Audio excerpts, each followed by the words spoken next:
Hello, everyone. Hello. I'm not gonna take too long here because I've got everybody else over in the Discord. We're just waiting for everyone to join up, so I'm gonna be very, very quick here when as I post this.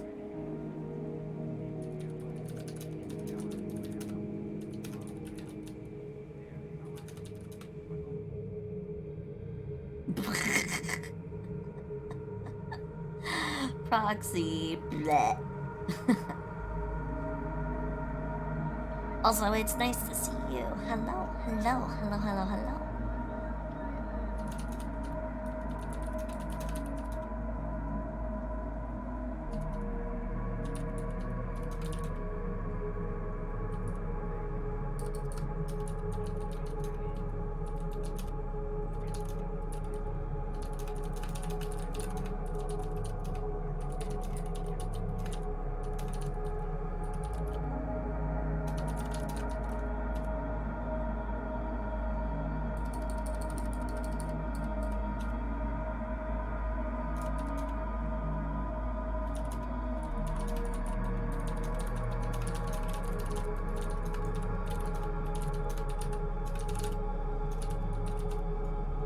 Okay, so here's how it's gonna go for...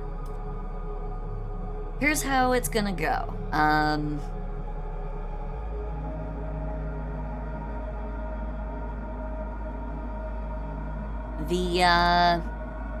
The session tonight is session 1. This is our very first game for this campaign. Our very first session, so I'm gonna be focusing a lot on the people I'm gonna be with. We're going to be paying more I'm gonna be paying more attention to what's going on with the game than with chat, most likely. I will do my best to try and I will do my best to try and type responses to you guys, but do recognize I had to turn off a bunch of the distracting redeems, and for the whole entire session, it's gonna be, my attention is gonna be on the game. However, as a compromise for not being able to interact with you guys quite as much, I am going to be doing 2 things at once. I like frogs because they go boing and ribbit. I might have forgotten to just try to be sparing on that one, because remember, that plays very loud in my ears. But anyway, so while I may not be able to interact with you guys quite so much, there is going to be something else going on. And here it is. I'm gonna be drawing while we are playing, because we also are going to be doing primarily theater of the mind kind of stuff. So we don't really have a map set up for the session tonight. And you guys get to see my character sheet. Yeah. So D&D and art. That is the compromise. So I hope that will make up for it at least a little bit. So thank you guys so much for cooperating with me and for, bearing with me on my compromises, for being able to make this work. Okay. With that said, let's go ahead and... So, referring to the concern Celsius, wait, Celsius. Oh. Hold on. Celsius going live. Hello. I'm already live. Have been for about the last. Meant that the call is live now. we had to stop talking about things that we don't know if they fly on Twitch. Well, what I was going to say was not a problem for that. I was aware. I was trying to say that I was not referring to that stuff, but that my character is not entirely concerned with well, shall we say collateral damage. He's not entirely worried about that. one of those. One As of long those as you're kinds of not- characters. As long as you're not murder hoboing, we're fine. Oh yeah, Yeah, no, pretty much. he's just not like your stereotypical lawful stupid kind of character would hate him basically. Lawful stupid. Oh boy. All right. So we were talking. I already told my chat to expect me to not be quite as like attentive to what's going on in chat. I will do my best to like maybe type back responses if I see like a question or something, but largely it's gonna be us, and I am here for us and this troop and the game. That is my pledge. So The mighty Pooh Gamma says, "Stinky Goblin, I got art today." oh We're stinky. Just everyone points, stinky. What art? Who's stinky? apparently me, which is not entirely wrong. I did have very nice, lovely sushi today, and more specifically, I had a platter that was the chef's special, and it was called Sexy Lady. Nice. I am not even kidding you. It was called the Sexy Lady. It was called the Sexy Lady platter, and it was de-fucking-licious. Oh my god. Literally the best sushi I have had ever. And I've gone to this particular restaurant every single one of my birthdays since 2013. So they really just upped their game all of a sudden. That, or it's this particular one that I decided to have. It was phenomenal, and I think I think my search for my favorite sushi dish has come to an end. I couldn't even find it on their menu on their website. So it is literally a chef's special item that you only know about if you physically go there. Damn. So, Secret menu. Nice. Kinda sorta. It's Can I get sushi animal style? it was fucking delicious. Barbecued. They had a dish that was called the Kinky Eel. I love eel and sushi. It's always so good. I think the person, I think the chef who was in the back today was definitely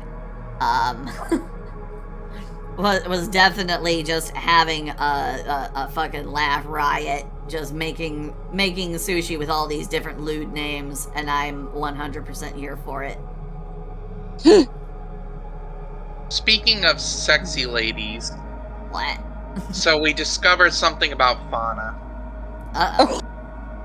We had to roll dice for it. Uh-oh. Yes. Okay. We had to see By the how way- many sailors I made happy. How many friends I made. Oh, I see. That I would kind like- of a... Oh, boy. I would like to point out that I never asked you to roll any dice. They took that upon themselves. They did it on their own. There was nothing rolled that was called. Did They on my died own. they died of exhaustion. So Yeah, I you have died to of be- exhaustion and had to be healed. That's how. So you're Cuddles, just that's how dead. we met. Yeah, That's- Greater Restoration's one of the only spells that can get rid of exhaustion, and nobody on that ship can cast it. You got fucked with it. Jesus. Massive. It's speed run Why? any percent. Oh god. You know, I might be from Florida, but I'm not a big fan of seafood. It's barbecue for me. Oh. I fucking love seafood. I love seafood. I come from San Diego, Southern California. It is my absolute jam. And, I just escaped there in 2020. Yum. Yum. I was Yumiko. I was exiled back in 2012. So, You got raided. Yeah, I did. Sorry. Give me a quick moment. Hello, Yamiko. Hello. Show Thank me you potato so salad. much for the raid. And hello, Raiders. I'm Silsey Starfrog, the star-loving frog, but tonight I am Muck the Goblin. Oh, you're playing Resident Evil 4. Ooh, nice. That's right, you just remind me. Oh, what was it? High price. And there's an apple tree. Oh, but there is Randy Newman, and he sings everything he sees.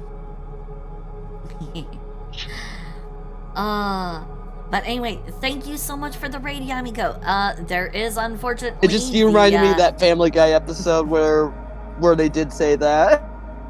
There is going to be a little bit of a thing tonight where I'm going to be primarily focusing on the game. So, whatever goes on in the chat, I may not necessarily respond to. I will do my best to try and, like, maybe answer questions if there's a lull in the action, but 90% of my attention is going to be on the session for tonight.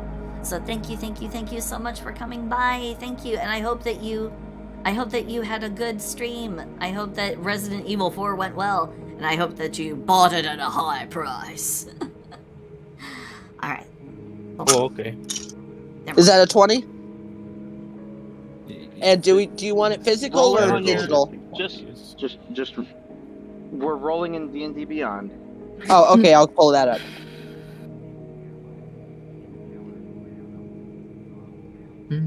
What are we rolling? Initiative. For initiative. Yep, we're rolling initiative to see whose characters get introduced first. I Nice. rolled an 8. 11. 4.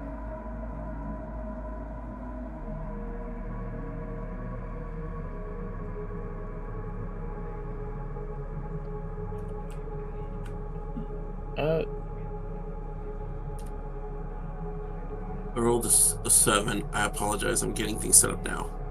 I got Okay, 11. you guys should be able to just click initiative, and it should just roll it. Yeah. Yeah, I just did that. I got a 1. Ah! It was even worse. The first one of the campaign, boys. All right. Yeah, you actually rolled a 10. Oh, because my initiative is 9. Yeah, I keep forgetting I also have advantage too. The fuck? Yep. You have Fauna has a warning weapon. Oh. Got it from me, moms. Ah, And also they have the alert feed from their background. that would do it. Yeah. Koopa, what's your bonus to initiative? I should actually have eaten dinner, but I'm not. Hey, you should have. Shoulda, coulda, woulda, here, but didn't. Well, I literally got off of work no. and rushed home to get here. I get off at 7. But yeah, Fauna's fast as... That's a fuck. Can't boy. I'm trying to remember TOS. I'm like, can I say that? You can say whatever Yes, the you hell can you say want, that. and my stream is already marked for mature audiences for sexual content because I'm a big titty goblin who's practically naked. So don't even fucking worry about it. You're good, fam. You're good. You know that meme of Winnie the Pooh with him and then him in a tuxedo? Yeah. Yeah. Goblin boobs, normal poo. The slight, what's that thing when the panties start to slightly dig into the thigh? That's sophisticated absolute poo. territory. Yes. That's what I see when I look at the goblin art. What is it? Yes. It's Zetai. You have a nice little bit of that on the goblin model. It's like yes. Goblin soul, yes. just that little strain between fabric in the hip. Around the hip? Oh, the hip is just is a loose hanging belt. all this. Oh, no, Yeah, I'm no, talking on your about actual goblin the- model. On I'm your talk- actual goblin Oh, model. your actual goblin model. The same thing's Oh. happening on Muck, just with, the boob. Ah, Yeah. And that's, for me, that's sophisticated winning. Yes. Oh. All right. Okay. So,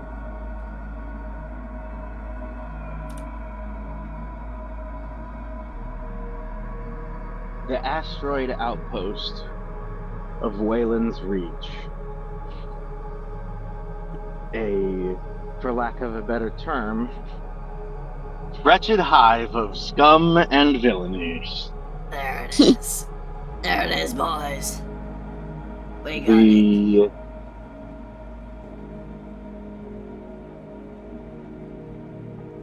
The small group of nobles that have staked their claims in the outer reaches of the Astral Sea, forming a coalition on this asteroid, basically run the day-to-day operations as well as managing the various enterprises within, far outside the reach of the Gith, Illithid, and Astral Elf kingdoms that border the lawless area known as the Outlaw Nebula. But it's not without its highlights. Many people come and go from this port of call, making it a popular home landing port for various freelancers, freebooters, pirates, and privateers that roam the highways, and as well as being a hub of activity for, let's say, unaffiliated organizations, archaeologists, anthropologists, treasure hunters, and such. At the end of the day, Wayland's Reach is much like any other place in the greater Astral Sea, albeit with a few more knives up its sleeves.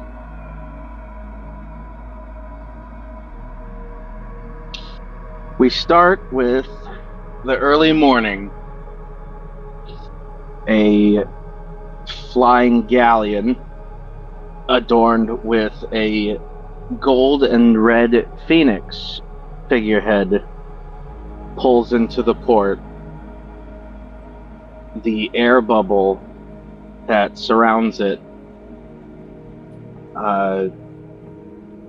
merging with the dome around the asteroid as it enters its airspace and pulls in. Several uniformed sailors and guards get off the ship as it slows down to tie it off. And we start with Thonalacio and Yep. El Duke on the deck of the ship as the Endymion stops to drop off its cargo and passengers. At the end of the gangplank stands a man, a bookish-looking sort, in a khaki jumpsuit and leather gambeson. He carries with him a satchel overflowing with papers and research materials, as well as a backpack full of tools and other accoutrements. He adjusts his glasses as he notices the two of you. Yes. Hi. My name is Adrian Varus. Are either of you affiliated with the Church of the Phoenix? I'm sorry if I'm messing that up. It's been a long day for me. No, not I. I'm an Elistray follower, but I think should be something like that on the ship. A fair, young-looking man perks up. Astro Phoenix? Is that what you were looking for? Yes, quite, yes. Actually, I was told to speak to the speak to one of the representatives of the Astral Phoenix. I have a profitable proposition to propose.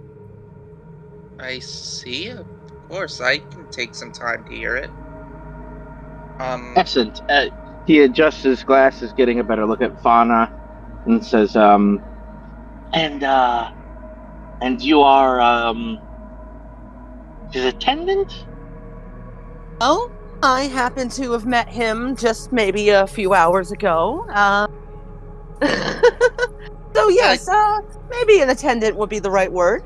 Let's just say follower for now. Fast friends. We found some relations in religion and other such things. Yes, we spoke about our religions and our shared interests in religion quite extensively. They just Fascinating. adjust. Yes. They adjust their own glasses. So yes, are you looking for any particular expertise, or is this just a job for any follower? I am.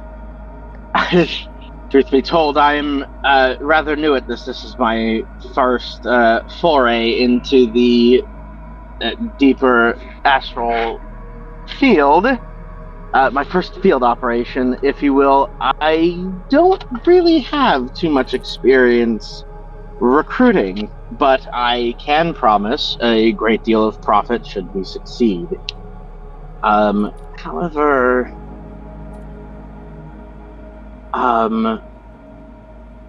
well,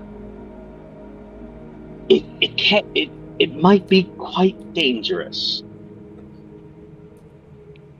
Don't worry, I'm quite used to danger. Well, yes, I am quite used to danger, and this sounds quite up my alley. Well, I'm not part of the Talons, but I can handle myself in some airier situations. Wonderful. Well, I suppose we had best find, or at least attempt to find, other. Well, I think that the three of us might very well perish if we try to go just ourselves. Well, yes, I'm only a wizard, so I definitely need someone to at least act as my shield. Well, I wouldn't call someone a shield. Maybe some more physically inclined or Buff. such wouldn't be okay. Buff, yes. Maybe a Marvelous. few more, safety in numbers and all that. Understood. Yes, fabulous idea. I have lodgings. If you would care to join me, just it's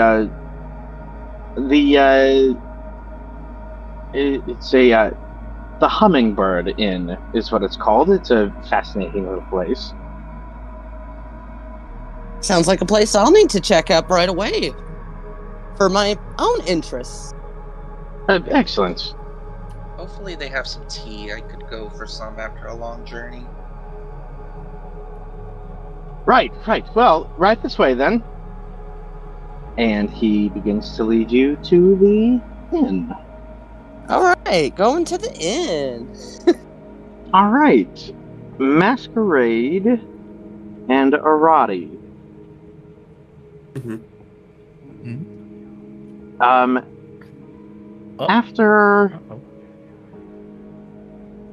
a rather tense transit to Wayland's Reach, where you guys have each found yourselves, for lack of a better word, relatively stranded.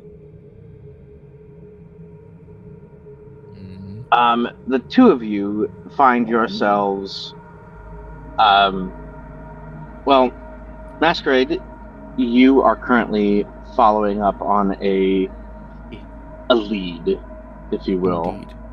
on some records appropriate to what you have been in search of. And they, sorry, 1 second, checking some notes. And by the way, until situation calls for otherwise, or is otherwise mentioned, Masquerade will be appearing as just a slightly paler than usual astral elf. Understood. Meeting up with a contact in Wayland's Reach, you have been assigned a bodyguard by your patron, who has deemed it necessary given the dangers that could present itself on the streets. A minotaur missing half of one of his horns has been assigned to you. Meeting with you outside the office of your very good friend. I see. And that would be Arati? Mm-hmm.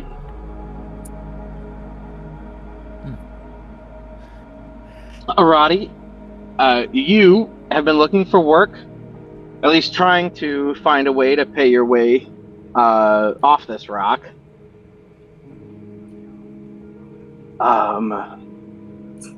And answered an ad for a bodyguard position. Some astral elf noble that needs someone to cover his ass while he's in town. Okay, he can work this, yeah.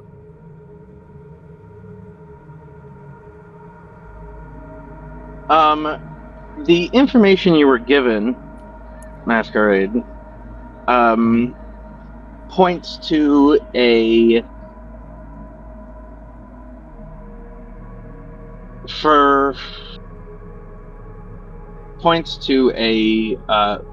it's a lead on one of the companies affiliated with a certain group that we've discussed. And it is promotional material made by that company for a archaeological dig out in the nebula, So out in the deeper reaches. So the thinking is that there may be some further lead to be uncovered at this particular dig site. Yes, and if not at the dig site itself, then definitely in the company of the archaeology team at large. Right. The recruiting poster points towards an inn, a local inn, called the Hummingbird.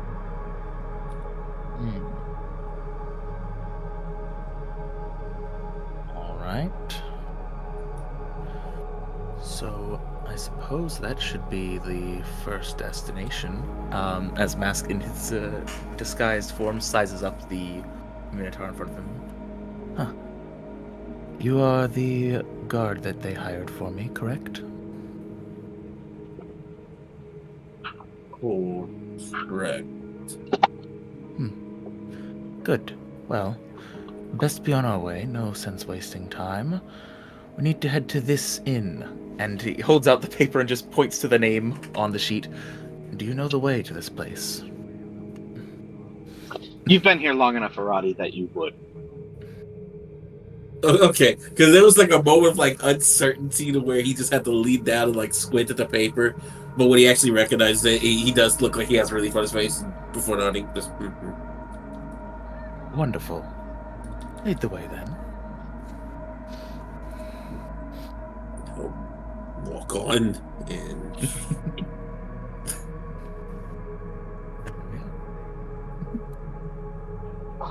And Muck,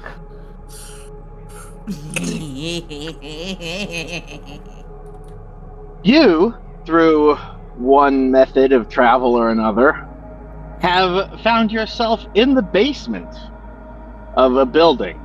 You don't know much about the building, but after you basically got dumped out of the portal and into a barrel,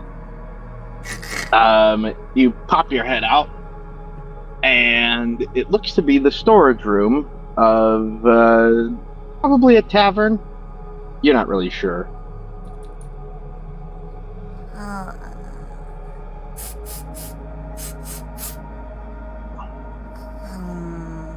Do I smell anything in particular?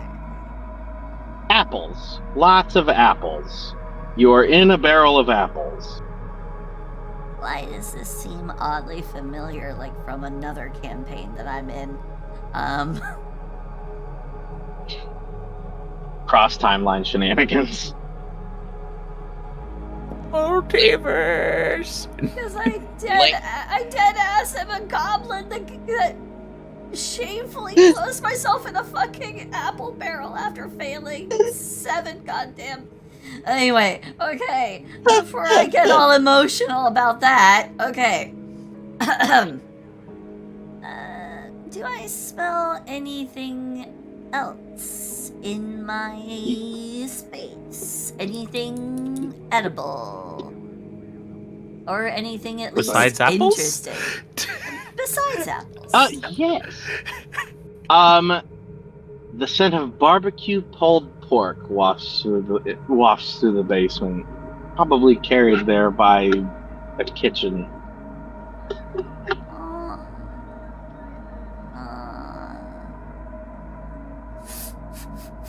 Gonna follow my nose. Follow my nose wherever it goes. All right.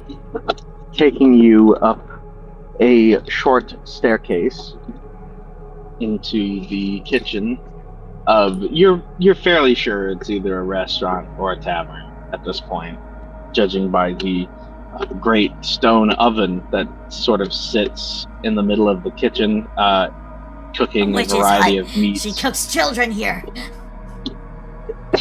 Yes, naturally. Hey man, you don't know. It's a square, basically like a fire pit with a grill on top, and on top of that sits a roasted boar, slathered in a brown sauce. I think you mean slathered in my drool as I'm grabbing a big old hawk of it and squirreling it away into my little bag. All right, your bag. You have acquired a handful of boar and a messy satchel covered in barbecue sauce. Oh, delicious. Oh boy. All right. It's sweet. I'm just gonna spend my time just kind of like licking my fingers as I'm looking for the next door out of here. I just imagine that there's like barbecue sauce dripping from your bag and you start to suck the corner of the bag. You're not wrong. You're not wrong. That is very likely what will happen if it does begin to leak. A large set of double doors leads into the larger area of the tavern. There are 2 levels to the interior. You are on the ground floor. There is a rather extensive bar that you are on the employee side of currently. The countertop broken up by a walk space that leads to the dining area several large round tables in the middle of it, as well as booths along the side, and stairs leading up to what you can assume are probably rooms of some kind. I'm gonna start kind of milling about looking for food that's not currently being watched carefully enough. All right, go ahead and give me a perception check. Alright.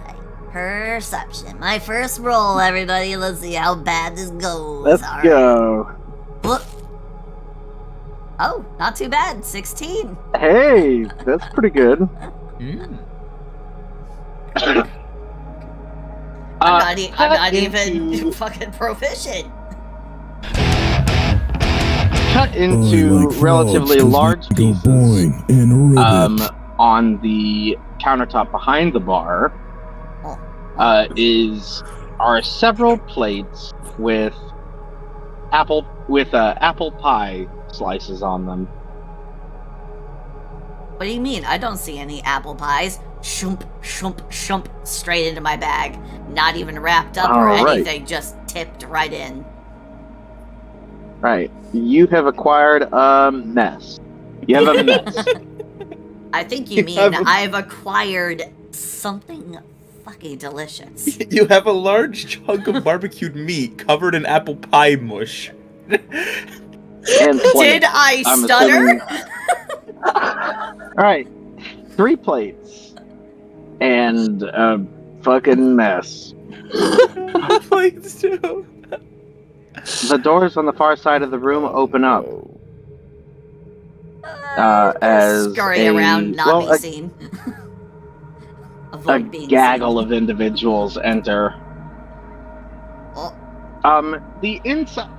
There's already a few patrons sort of just enjoying their breakfast.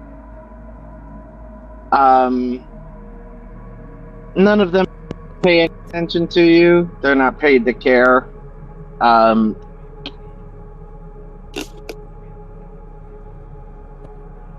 Sorry. Can you guys hear me? Yes. yes. All right, cool.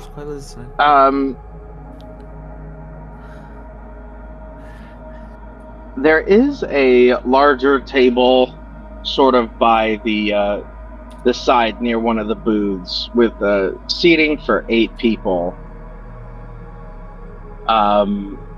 With scrolls and maps and paperwork already strewn sort of haphazardly across its surface. And the doors open as 3 individuals enter the tavern. Fauna and El Duke, why don't you go ahead and describe how your characters look? Let's go ahead with Fauna first. Sure. Well, my as depicted in my art, very long, extremely long silver white hair, and grayish, purplish skin. But let's just say the clothing he's wearing now is a little bit more opaque than what I drew,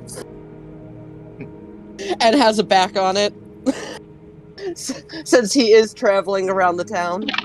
So he should be a little more covered than my art normally depicts him. A silk. It's a silk loose fitting gown, and let's also say there's a cape. There's a cape too. It's also silk. No capes. All right. And El Duke? Oh, go ahead. And he's looking around, inspecting the patrons. It's a collection of humanoids. Not too many non-humanoids around. It's mostly elves, dwarves, humans, gnomes, halflings. You know, the boring ones. Perfect. None of them. They're all dressed pretty drably. In your mind, would be the word. Yeah, since I'm you kind draw of a eyes fashionista. immediately. Yeah. Since I seem to not wear much and have a lot of hair, and I seem to only be 5'3". Exactly. And El Duke, go ahead and describe yourself.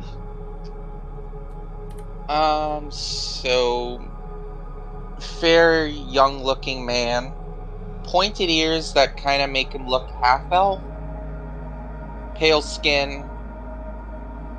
He's wearing at current traveling gear, which consists of long boots, slight traveling coat. What do you call those shirts that have like the poofy shoulders? I don't know. A I blouse? usually call them pirate shirts. Oh, Alright, yeah, not you're a right, a blouse. blouse. Is it a blouse? I guess. Yeah, Yeah, that'd be a it is. blouse. Yeah. Has a blouse, I guess. Has a tie, collar, wears glasses, dark hair tied into a loose ponytail, and happens to have a book and a self-defense rapier on their hilt. So far, it's a pretty drab clothing at the moment. It's mostly travel. Besides that, they have a pack slung on their back, which looks to be mostly your basic traveling supplies, extra clothes. All right, and with them is a human of average height, height and build, wearing a tan jumpsuit and leather gambeson, like a vest. He has circular framed glasses and leads them towards the large table with papers on it. He's setting his satchel overflowing with research materials on the table. Honestly, I would recommend getting yourself a bag of holding. I understand this problem all too well. Ah, nonsense. If it rips, what if it rips? Yeah, but It's You could easier for always me to just keep hire track of someone. all of my stuff. yeah, but you can get like a drawer that's dedicated to make sure it's safe in the bag. That's what I No, do with most of my you- notes. You get a boy to take care of it. Just hire a notes boy. You're hired. Wait, is Fauna hired or I'm hired? Both of you. The notes boys. The two of you. I can always take up a different sort of job. mean- I could always use the extra income. I mean, I take notes, but is this part of the initial job you offered, or is this the second job? It's all part of the same job. Okay. Come, over here while I explain what we are going to do. Stay a while. On a mission with a bag full of pie. Sorry, I don't know that. You guys see and meat. shortly thereafter, as they approach the table, another pair enters the tavern. Mask, if you could describe your current appearance. Right. So, Mask currently, is very well dressed with fine traveling clothes, dark, rich cloths, and very nice leather straps all over, that sort of thing, with one of those little half cape pinned on the shoulder type of deals. And appears to be a very, very, well, almost statuesque faced astral elf. He carries himself like proper nobility as he walks in and surveys the crowd, looking for the recruiting thing that he has heard about. And Arati? As far as his appearance gives off, everybody sees like this Minotaur who people could pick out isn't quite tall. He's damn near about human height. The missing horn, of course, looked like the right one was maybe severed off clean. Just walks besides this nobleman here. Got chainmail on. Still, despite the chainmail, still lightly dressed. Furry fuzzy hose, just kind of like looks like a fish still out of water, but it's just kind of like keeping his eyes like onto like the nobleman and just kind of like a little to the crowd just out of safety. But you can tell he's not used to social activity. The two of you spot the gathered gaggle of individuals over by the larger table. The drow, the half-elf, the human, and some goblin. And the human approaches Mask and takes his hands and takes one of Mask's hands in both of his and shakes it vigorously and says, you must be the patron for this expedition. It's lovely to meet you. My name is Marcus Varon, and I welcome you to the... Well, you haven't really given it a name yet. Fellowship of Note Takers. Well, that sounds dreadfully mundane. I mean, notes are important, to be fair. And it's not really accurate, is it? Come back to me. I'll have a better name for it later. But yes. Appreciated. Yes. How about just the note takers?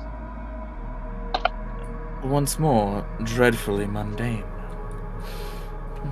No. We'll You workshop gotta it make later. it one word. Takers. Fauna, name the expedition down at the bottom of the schedule. Of course. Yes, sir. Wow, this is the most fun I've had not on my back. Sorry. Elle just stumbles when they hear that for a second as they I know. And for a split second, the composure of the noble astral elf cracks. And Marcus has to do a triple take as he realizes he just hired a prostitute. He's just... Gee, did the basically wearing nothing at all didn't tip him off? Nope. And finally, Muck. Why don't you go ahead and describe your appearance for the group, as you have found yourself somehow involved with them. She's just under the table. just under the table every once in a while. It just kind of reaches up around, kind of grasping at anything currently on the table that might possibly be edible. Maybe. Not really paying much attention to all the people around, so that's the thing.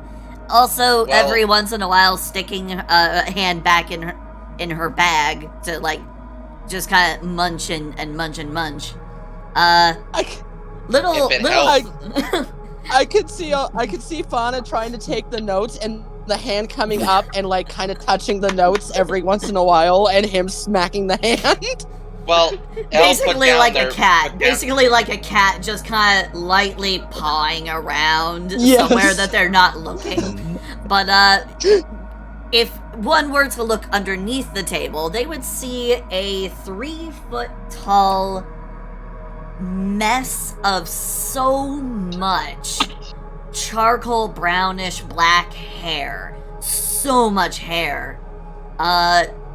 Braided into 5 humongous braids that literally just conceal the entirety of the back of this little peach-skinned gremlin thing that's just kind of every once in a while snarfing down some kind of weird, sticky, icky something that they got from somewhere you don't even know.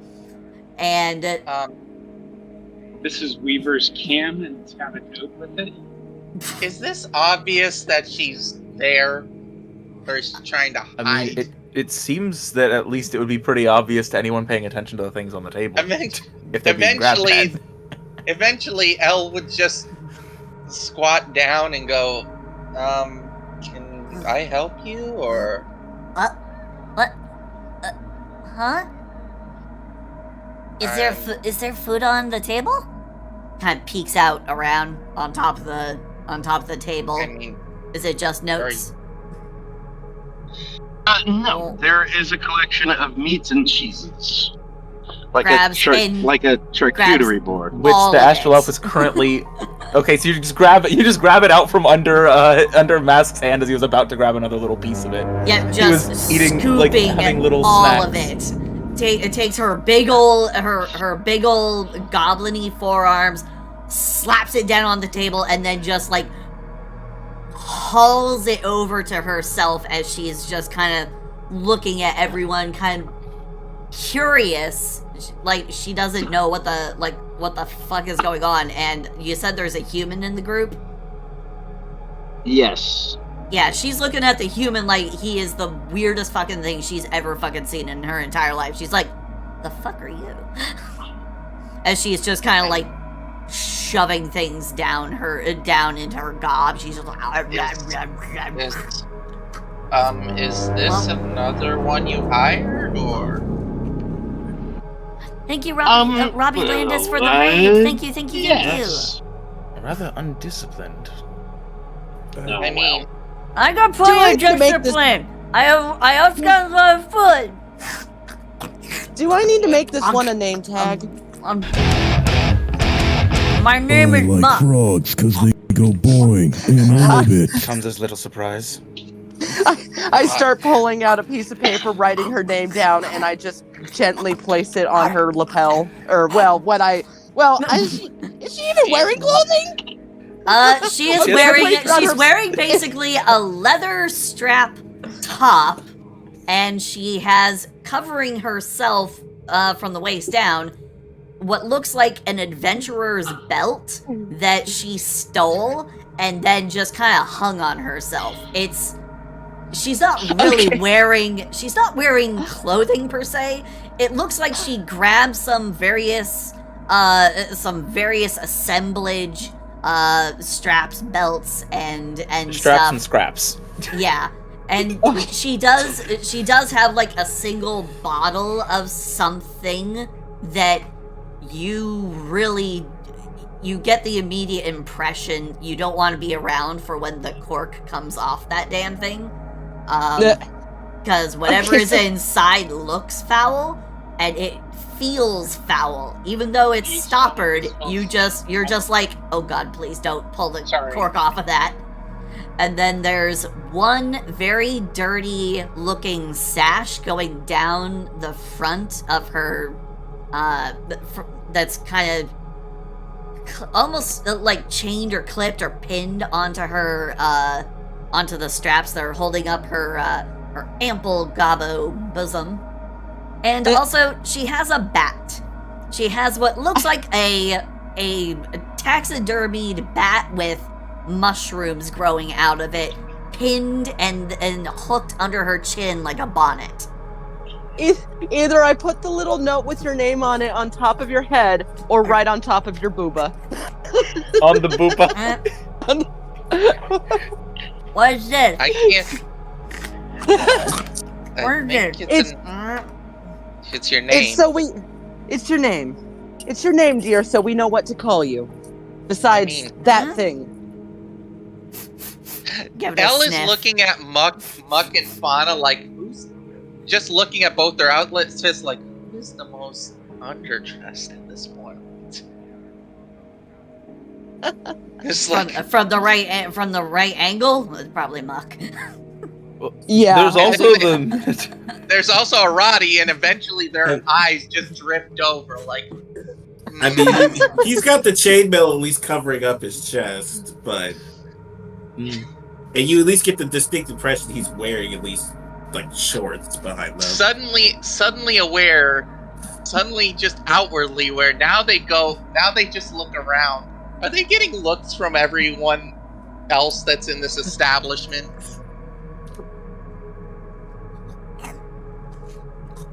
I just need to know. Everyone's been pretty much staring at you and everybody that comes over to that table pretty much since you guys arrived.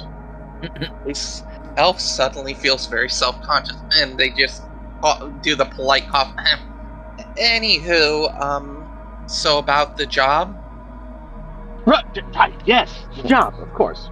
Yes, let's focus on the expedition. Well, as you know, the Outlaw Nebula is surrounded on 3 sides by the Astral Elf Kingdom, the Illithid Domain, and the Gith Kingdom, and the Githyanki Empire.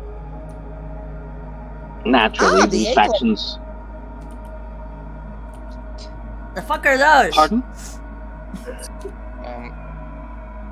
Now there's actual Muck. But, do you know what a gith is? Kind of frog? Okay. Do you know what an illithid is?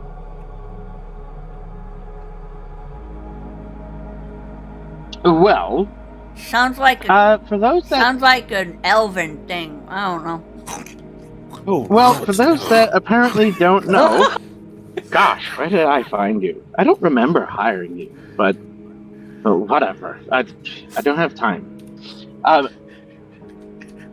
The Illithid Empire is currently being held at bay by the Astral Elf Kingdom and the Githyanki Empire, as they continue ravaging the sidelands and it's all very messy, but pretty much for those that apparently don't know, the Illithids are mind flayers. They're alien monstrosities from beyond the realms of reality, bent on taking over and enslaving the majority of life itself, if given the opportunity. If you would believe them, they claim they already did that. Oh, yes. I've seen some of the Gith's history books. It would appear that they actually did at one point. Thank goodness not anymore. That's in the far realms. That's not quite here, but close. Think of it as interwoven layers of reality. The spaces in between the planes. Yes, but imagine if they had the resources of that here, we'd be in a much worse position. Yes, quite. Tentacled Everlords. I don't know how I quite feel about that one. Bad. You'd feel bad. Or nothing at all, depending on what they do to you. Tentacles? What, like squid? Like Squid. like squid? Oh. Can you eat them? They're more likely to eat you first. I would highly not recommend it. Their blood is especially. I am not a an aberrant biologist. I am an archaeologist, madam. I'm pretty sure they make an ointment for that. I just look to our. Wait a minute. Does that mean you? Wait.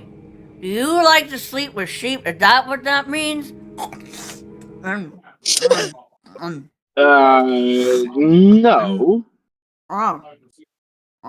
To both of those questions. Okay. So, I just start petting the little goblin as she's making her mouth noises eating. I just start petting it like it's a cat. I push a drink to her too, since They've been straight up eating and not. I don't think they've ever even taken a drink. To keep them busy too. Right. So, as I was saying, on the... you start rummaging through papers, searching for the finder's report that was submitted to the archaeologists. I stop petting the goblin and start helping him search his bags despite not knowing what he's looking for, but I am the notes boy, so I will help. Yeah. Whatever notes no one is actually like holding on to or using at the moment, Muck will actually just casually reach over with her very sticky, goopy hand covered in apple in apple pie and like barbecue sauce, reaching over, grabbing the papers and just kind of putting them in her bag. Just casually. Elle would have a near panic attack saying, No, don't put them in there, don't put them in there. As they're trying to just keep... I'm just trying to make sure they don't get lost. Don't worry about it. They're gonna get sticky. I got them. I have a bag too. No, it's fine. I got it. Don't be such a worrywart. Pat on the chest. You're fine. It's okay. Did you just get... Did you just get... Mask is going to take out one of his daggers and holding it like by the like flat of the blade. Like every time that Muck tries to grab another paper, like try to tap the pommel on Muck's knuckles. Like stop that.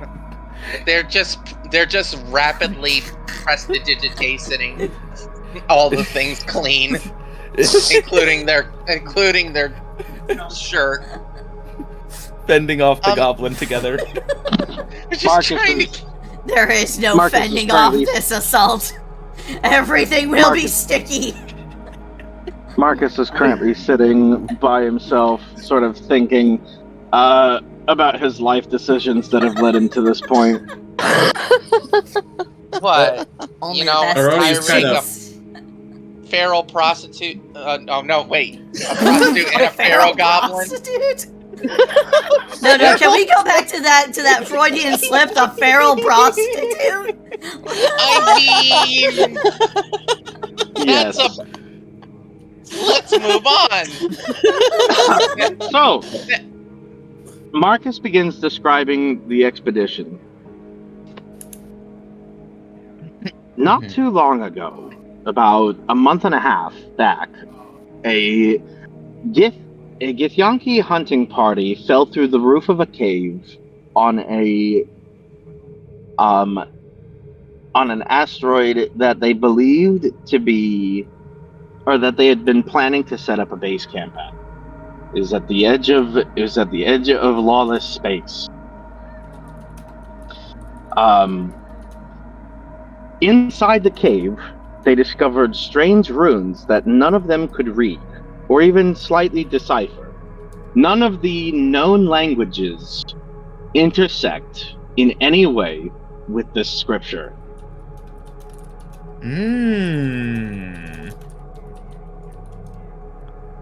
I see. After determining, after stepping inside further into the cave and discovering that it was in fact hollow and led to some sort of underground temple, they entered and suffered catastrophic losses to their forces almost immediately, causing them in a rare instance to retreat.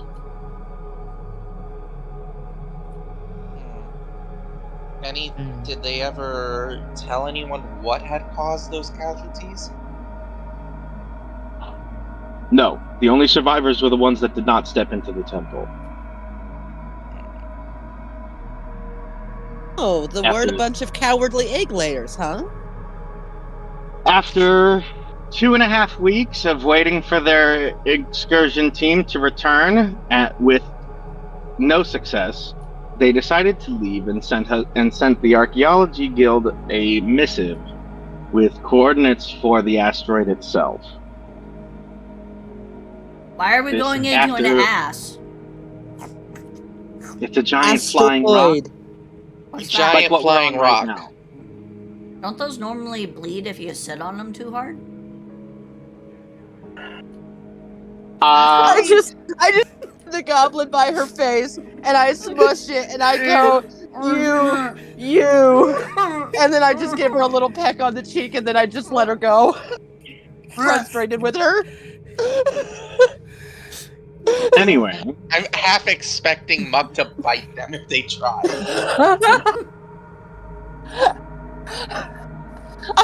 I'm sorry, for some reason I'm seeing her as my cat. Githzerai. So, after all of this, the Archaeology Guild received a missive from one of their, I believe it's a Kithrak, asking us to investigate, at least in some respect, to determine its origins. So, will be going, and we have been offered a reward for the information that it garners. Oh, this should be able to fund my new life. Are we stealing laundry? What? No, Information, small one. Information.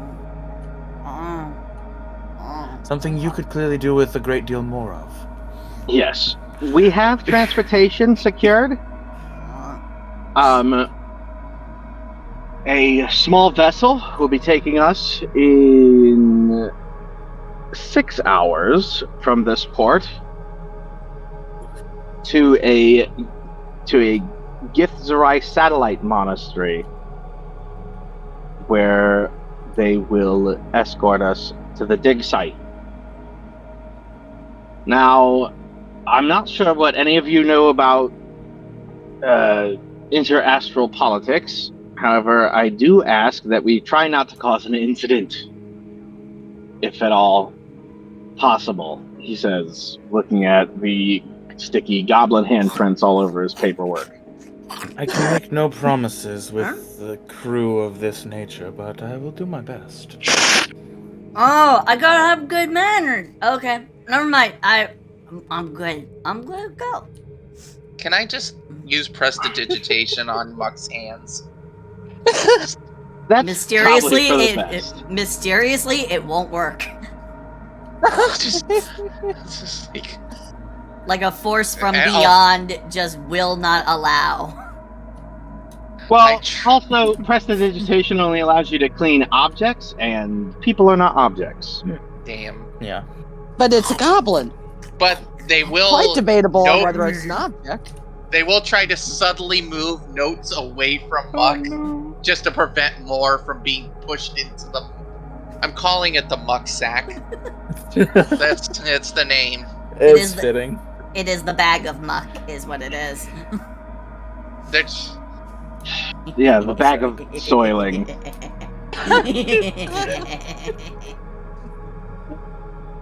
Yeah, it seems pretty accurate. I know some of you have just arrived, and a couple of you have been here for a little bit, at least. But do try to make your arrangements here quickly, as we leave in half a day's time.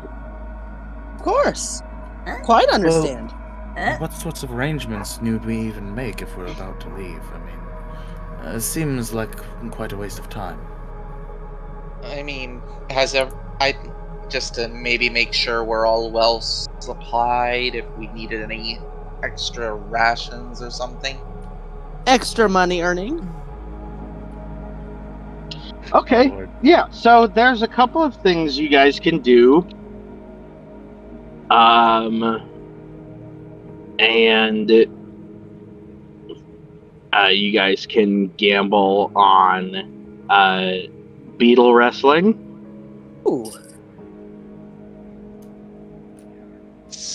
That seems to be pretty popular around here. How big are There's the plenty of. beetles? Oh, that's a good question. Oh, why do I get the feeling I'm going to become addicted to beetle wrestling? It's where Pokemon came from. It did Yes. indeed. It did indeed. A stag. There's plenty of shopping to be done. There is also you guys.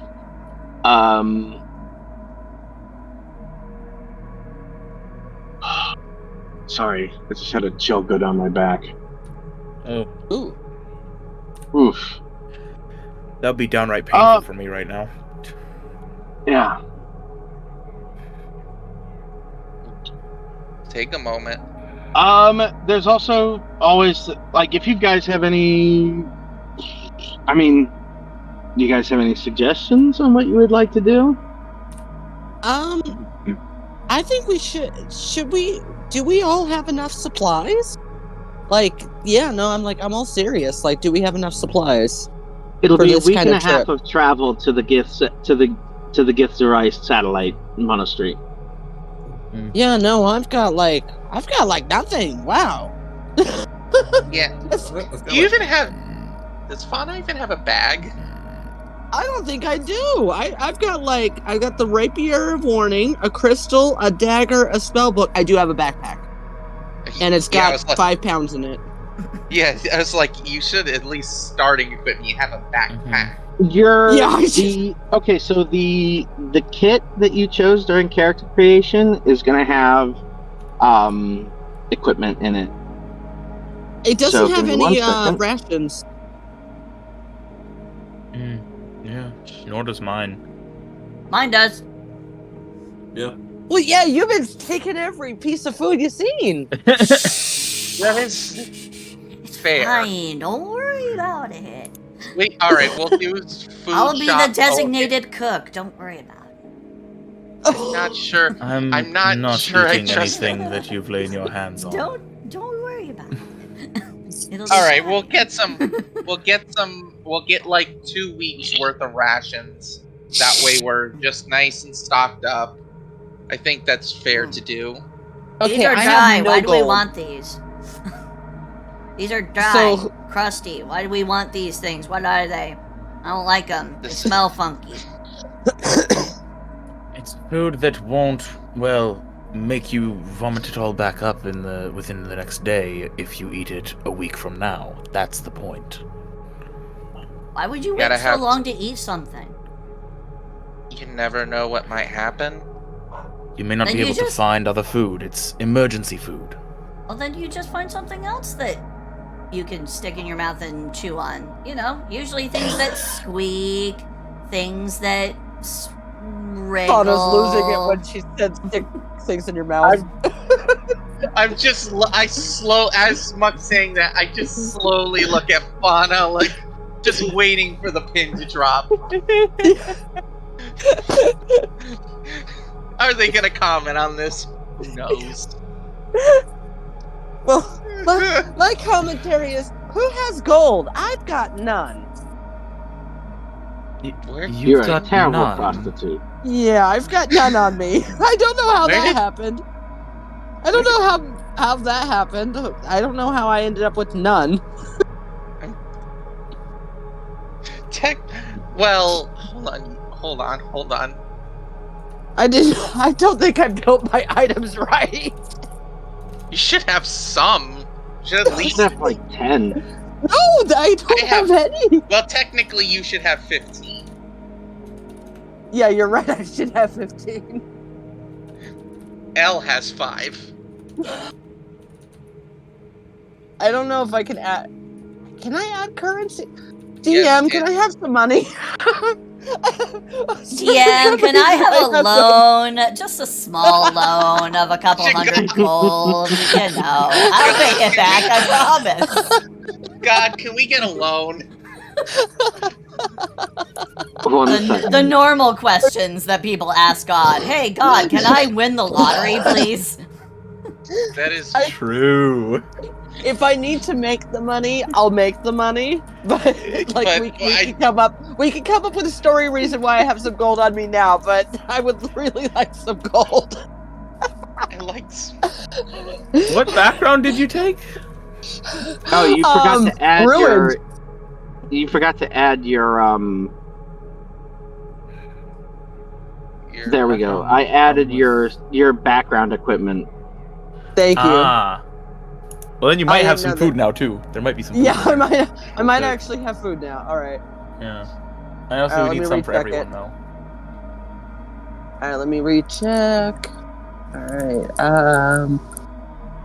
Inventory. Okay, now I see. Yeah, now I have a glass bottle, traveling clothes, an hourglass, a trap, manacles. Oh, okay. That sounds fun. That's Yeah, fitting. you can go ahead and lock people up and toy with Yeah, them. and nothing else. And nothing else. And And nothing absolutely else. nothing else. I Some just playing have. cards, a book, a little bag No, of you picked sand. scholars. You picked scholars pack. It doesn't come with food. Oh, that's Yeah. weird. All right, so That's I okay. you have I a bag got of sand, plenty too? of food. I got plenty of food. You're fine. Don't worry about it.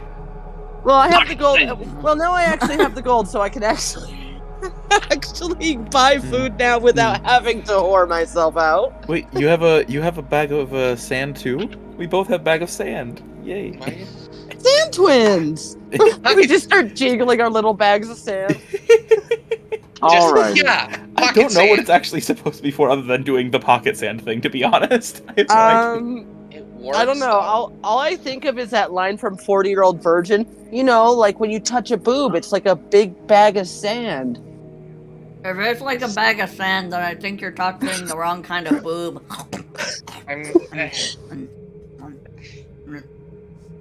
Alrighty. So, you guys have, so you guys have 8 hours to do whatever you guys want on Wayland's Reach. If you guys have an idea for what you guys want to do, let me know. I'll go through the initiative order real quick, and we'll go ahead and basically it's just like a day of downtime. Okay. Gotcha. Marcus does give you guys the location of the ship.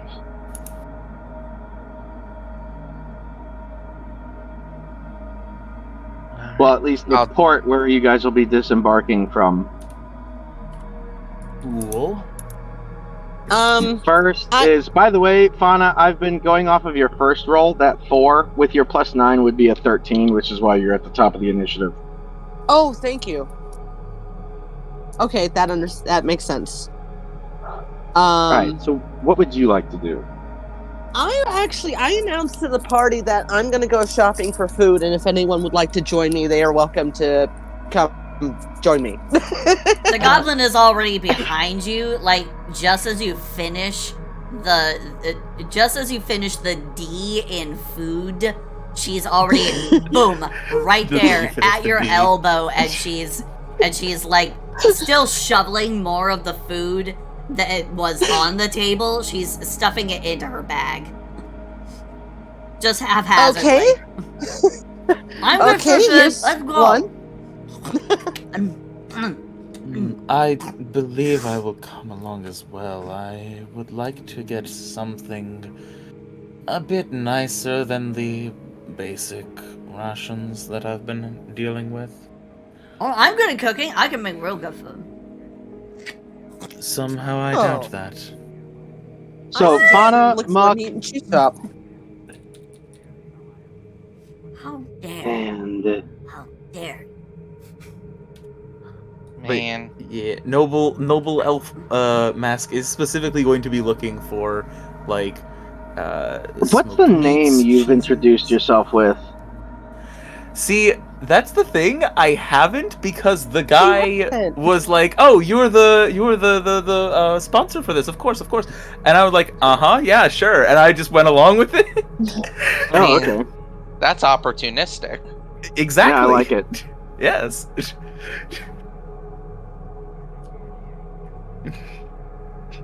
All right, so All right. we've got 3 coming with me to 2. Wait, 3? Me. 3. 3 Coming me. Oh, and Wait, I have an coming- idea to solve wait, the name are you- problem. Are you Oh my coming with goodness. yourself? That's weird.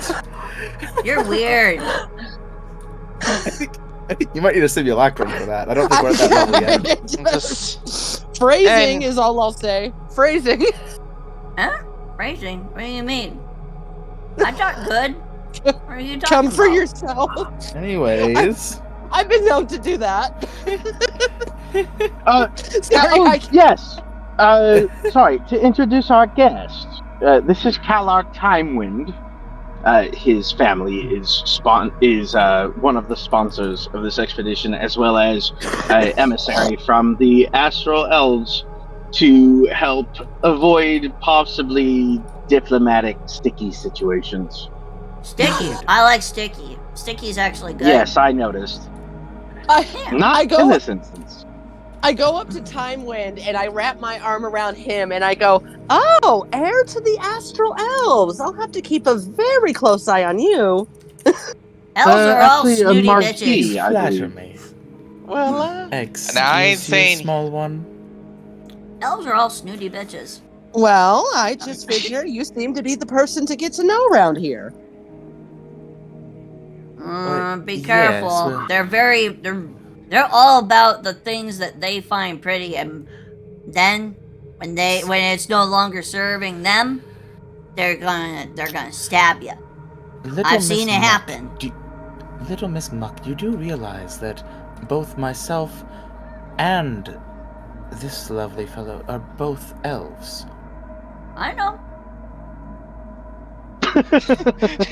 Casual racism aside, as they just try Nah, and goblins do competitive racism. it's just like The two people she's going shopping with, she just happens to have nothing but disdain for. they try. Not Elves just date. trying She to- doesn't. She doesn't trust normal. She doesn't trust normal elves. She's never met a Muck's dark just elf. a straight up. Muck's just Neither a of us straight are up normal hater. elves. Astral elves are not normal elves either. Yeah, They look more She's so elven than Timewind. dark Doesn't know elves. who- She's never met a dark elf. I'm sorry. We have underground elf and space elf. One of those looks And- more like the normal elves that she's acquainted with than the other. Elf It's just very tries to hide. surfical. It's very surfical, I promise you. Elf just tries to hide their ears as they're like. Anywho, right. Okay, so Kalar, Muck, and sorry. Fauna. Yeah, Kalar, Muck, and Fauna are gonna go shopping. What is Elle gonna be doing? I guess if there's any research that can be done on the destination, anything else we need to know. They don't really need any rations, so they're good. They'll leave that to Okay. them and probably do some extra There's reading gonna up. be plenty. There's gonna be plenty of time on the ship to read up. If there was something not affiliated with the expedition that you wanted to do. All right. Don't I worry, guess- El. I'll get enough rations for you too. Since you did pay me earlier. Yeah. I'm just gonna Why are you being all awkward? Well, anyways, we best get along to getting some food. Oh look! God, I got Arati, come along. But I got food. Oh, look. See? See? I don't Oh, know look what at this that. is. I found it on the table. Oh, He look at sees that! A more than distraction. all to go with you. Elle's just like they're just gonna stay by the back and like, oh look, a distraction. and there's a fucking floating letter saying distraction looking over there as they just whisper to Fauna, please not mention that. I mean, that's a little embarrassing. Oh, how tall I'm is- sorry. Wait, how tall I'm is only Fauna? 5'3". I'm only 5'3". Or Oh, femboy that's great. sizes. So, unless I otherwise specifies, Maska and his alternate forms are 6'1", so he's a very tall astral elf right now. So that means when I went to grab your shoulder, it was like very awkward. You're like hanging off me, like throwing yourself off me. Good lord, this is gonna And be great. by the way, as the conversation continued from there, Masked Hand would sneak around your waist, holding you up. Yep. Yeah, Fauna would not mind. Mhm. Now, Mhm. now I ain't saying he's a gold digger. But he ain't no I will broke elf. Yeah, let's not make that rhyme for TOS. Yes. Let's not, please. Alrighty, I and can't then- afford to have my channel canceled, please. And Don't worry. Arati. Arati, what are you gonna be doing? Well, he's already prepared as is. If it's just gonna be like a week and a half on a trip, then he's got enough rations for it. Mostly he's just traveling along with Bass, making sure he gets what he needs, making sure he's protected. Alrighty, sounds good. So, Real fast before I leave the room, I apologize to Elle and I say, "Oh, mum's the word. More discretion." Also, Did you two sleep together? Well, I wouldn't call it quite sleeping. I'd say it was more of a getting to know one another. Elle's just noticeably looking. You know that thing where some characters, their glasses hide their eyes? They're just Yeah. looking at notes, like, trying not to face Muck at that moment. Wheels are slowly turning, but it's hard to see past all of the, like, massive amounts of all manner of, like, sauces and bits of food and stuff just, like, stuck to her face.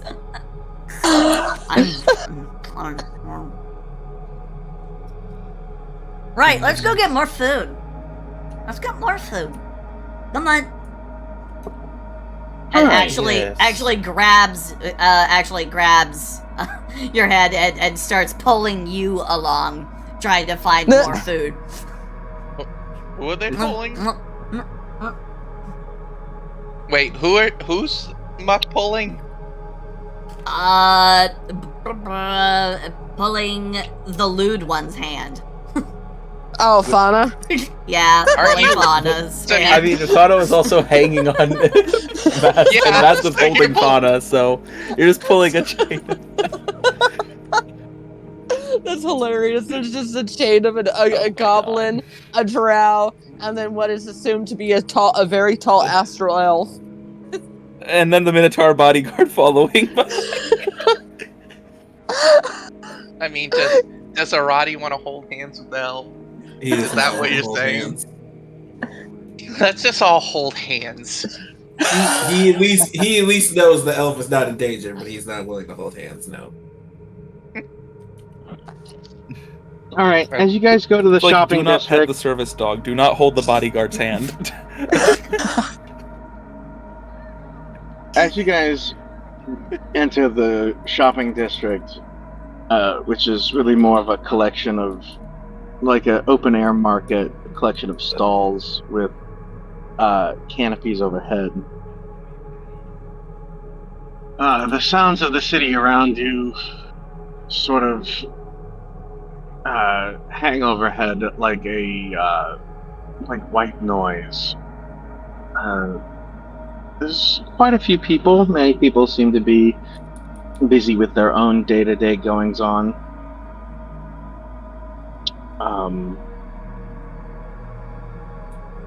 As you pass an alley, Fauna would notice that a older gentleman is being worked over by a couple of thugs for some change. Yeah, I would kind of stop it. I would end up stopping the party and kind of perking my ears up and looking over. And what can I do to investigate further? Well, go ahead and give me an investigation roll. Sure. This has Let been me find pointed my out skills. to everybody. Yeah, I did stop everyone, and I think I'm about to. I want to do the investigation roll, and then I will announce to everyone something's going on. Let's see, investigation. Come on, roll. I have a +4. I just got a 10. 14. Okay. Well, as you stop to watch, you notice that it's three surly-looking gentlemen speaking to an older man next to an empty stall, discussing protection payments. Each of the younger men wears a crest on their shoulder that is relatively familiar, even given the short amount of time you've been here, because it is on a lot of the market stalls. It's sort of like a badge.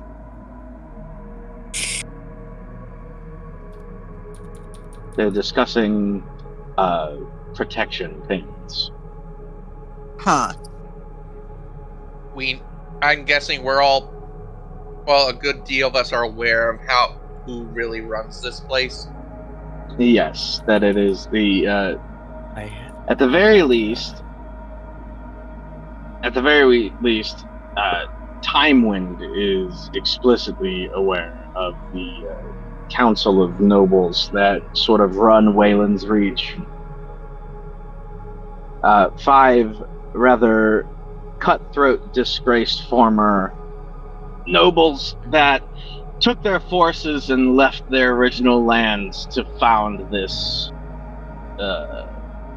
They basically threw away a life of respected nobility to become pirate gang leaders.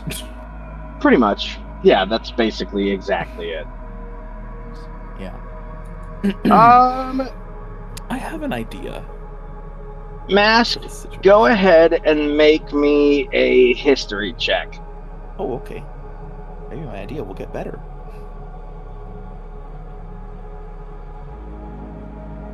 Ooh, 18. Yes. It is a crest for a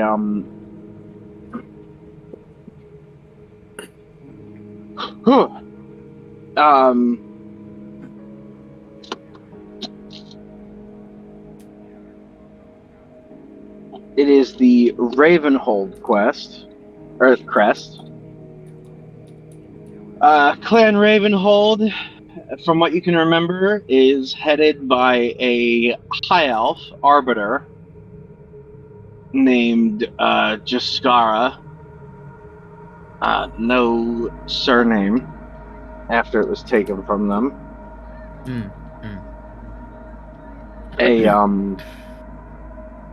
A rather my idea is a rather violent individual with a lot of overreach, even in the Outlands. Okay, so question. Go ahead. This area, like it's been established, it's a pretty violent, seedy place in many ways. I'm assuming there's not that many older folks, therefore, right? This guy's one of the few. The guy being harassed right now is one of the few older folks. Correct. That we've seen. Okay. Yes. However, because they're either an old human or a gnome. You can't be sure. It's pretty dark in that alley. That's quite a height difference. Yeah. Short human? On his knees? Sorry, older halfling. My bad. Not human. Older halfling or a gnome. You can't really tell.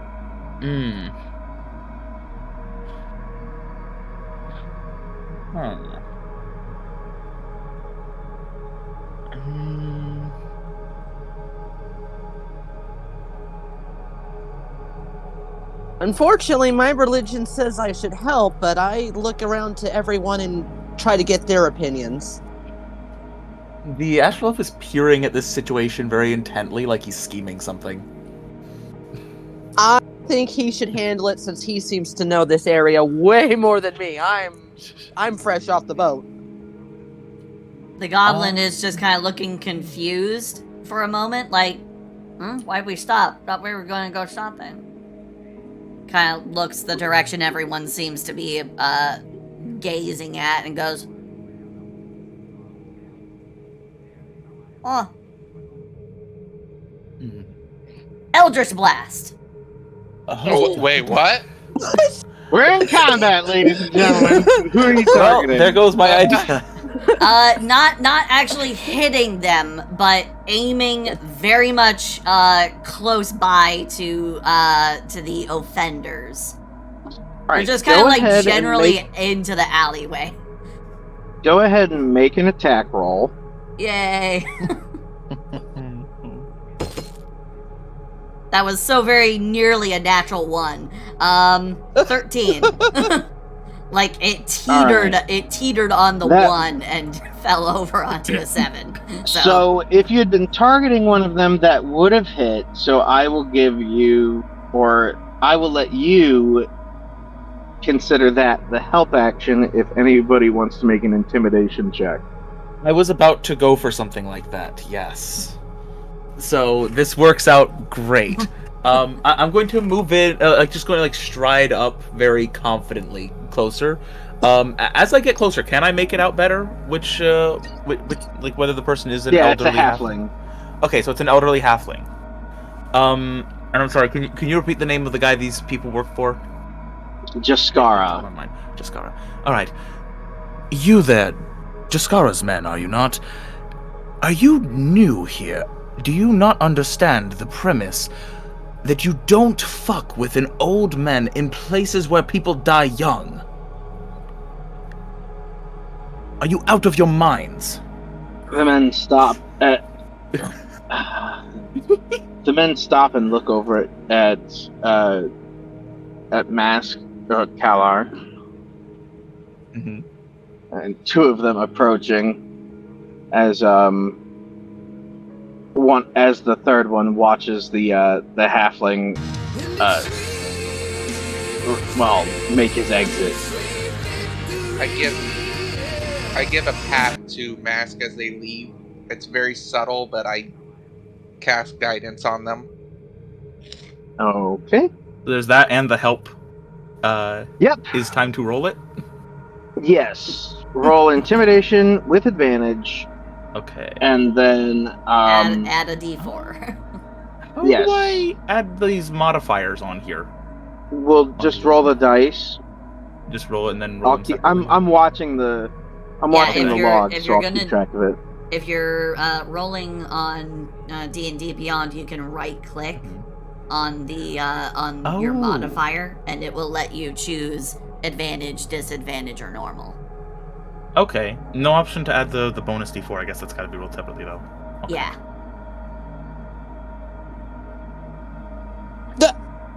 Oh, there we go. Oh, there we go. Well then. Damn. A natural 20. Damn. Plus 6. And the guidance. So you're... so the leader of this trio, a human with broad shoulders and dark curly hair, approaches you confidently before noticing the crest of nobility on your lapel, and says, "Oh, right. We were just collecting the money Jaskara asked us to collect. And, well, I suppose we can let it go for now.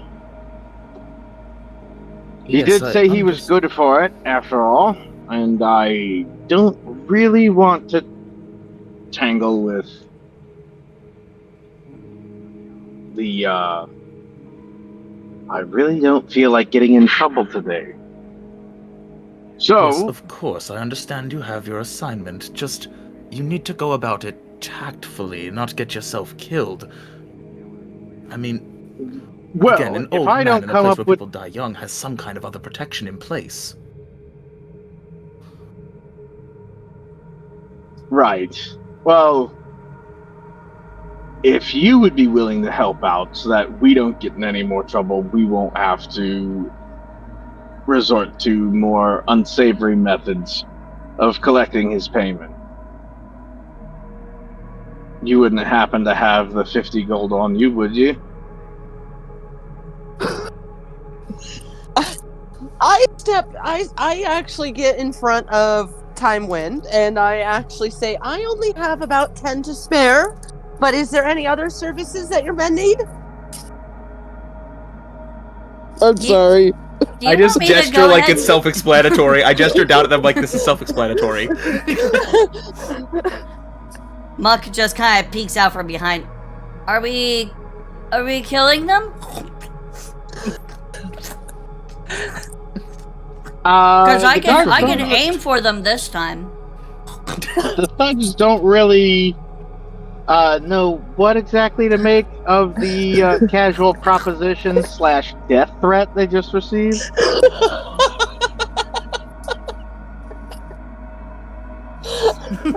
Crap, I didn't think that through.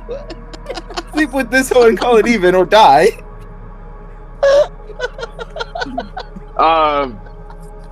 Oh shit! I was muted. I was about to say in response to Muck, "This is the Master's bodyguard. They are enthusiastic. Don't mind them." All right, Fauna, Enthusiastic. make a I just don't persuasion like his check. attitude. But I thought we were gonna kill I them. will very much take a persuasion check.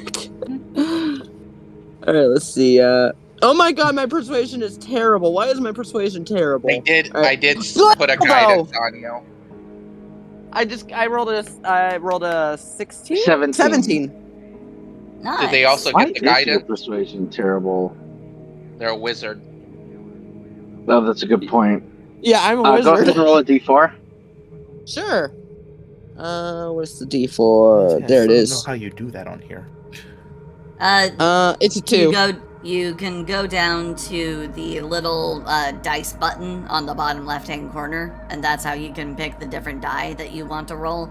If it's a miscellaneous roll. Oh, I'm blind. Thank you. Yeah, no problem. So it comes out to a 19. No. All right.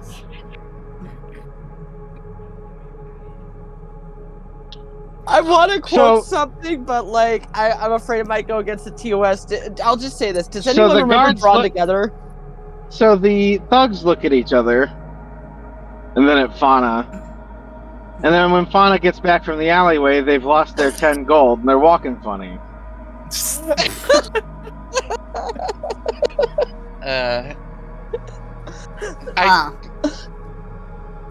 That's a way to solve things. I just put my It's hand on Alice Fauna's However- shoulder, give a little pat, Okay, and so- say, "You certainly are useful." It's Alice Trey's will. So however, while that's happened, everybody else has managed to do their shopping. If you guys need to get anything that would be showing up in the PHB, feel free to add it and let me know. Nope, I- nothing else. here. I will steal any food that I see that is not being directly attended. All right, I will- go ahead. Oh, sorry. No, you were going to say something. I was gonna say I'll wait for Fauna, like just make sure people don't walk into the wrong alley. I'll just chaperone that. We don't want a public indecency slapped on us the first day we're here. The only day we're here because we're leaving. I know, but Well, the only day y'all are here, at least. Yeah. Wait, so they're just. We don't need that. Alrighty then. Okay. Muck, go ahead and roll me a sleight of hand. This can go very poorly, guys. It's not one of my better skills, and I'm not proficient at it. Natural 20, never mind. Holy Jesus Christ. Holy Two crap. natural 20s.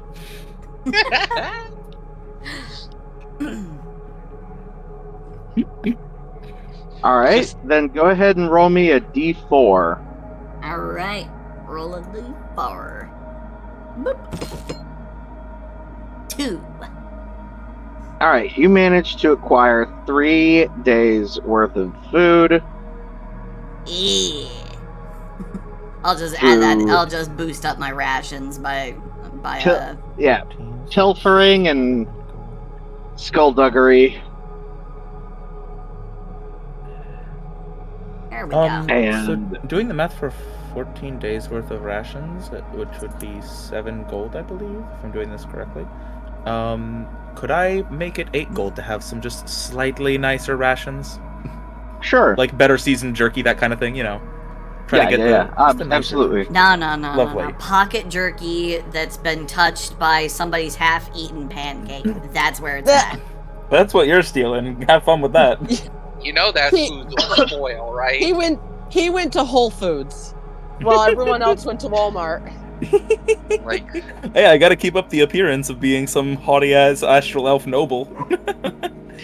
just L just leaning against a You actually wall, just managed. reading.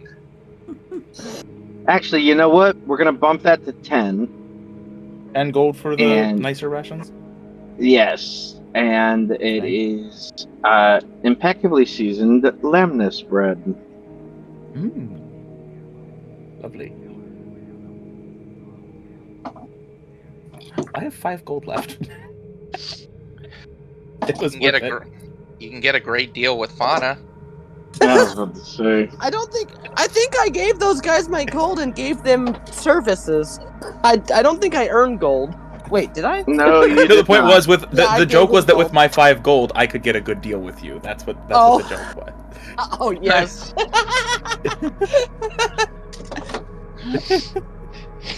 Well, I love the fact that I said let's go out and go get food, and then I end up giving all my money away and other things. It's just the moment Fauna gets back. Everything good? Yeah, I'm like, yes, everything's fine, and I adjust myself and put everything back in my pack. Did it really? All 3 at once? You see me put the manacles back in my bag too. The fuck? Are those fuzzy? Built for comfort.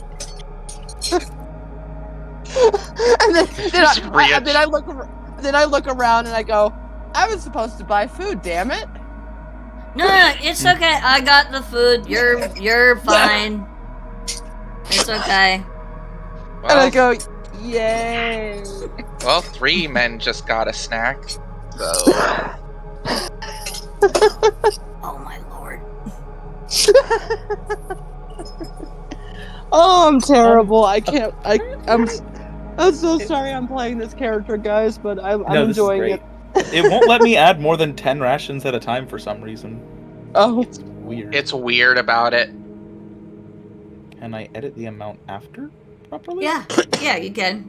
You just click on the item in your inventory, and down at the bottom it should say quantity, and you should be able to increase or decrease it however you need or want. Ah, yes. It pops it up as a little sidebar. Yeah. Okay. For me, it pops up as a sidebar. Hey.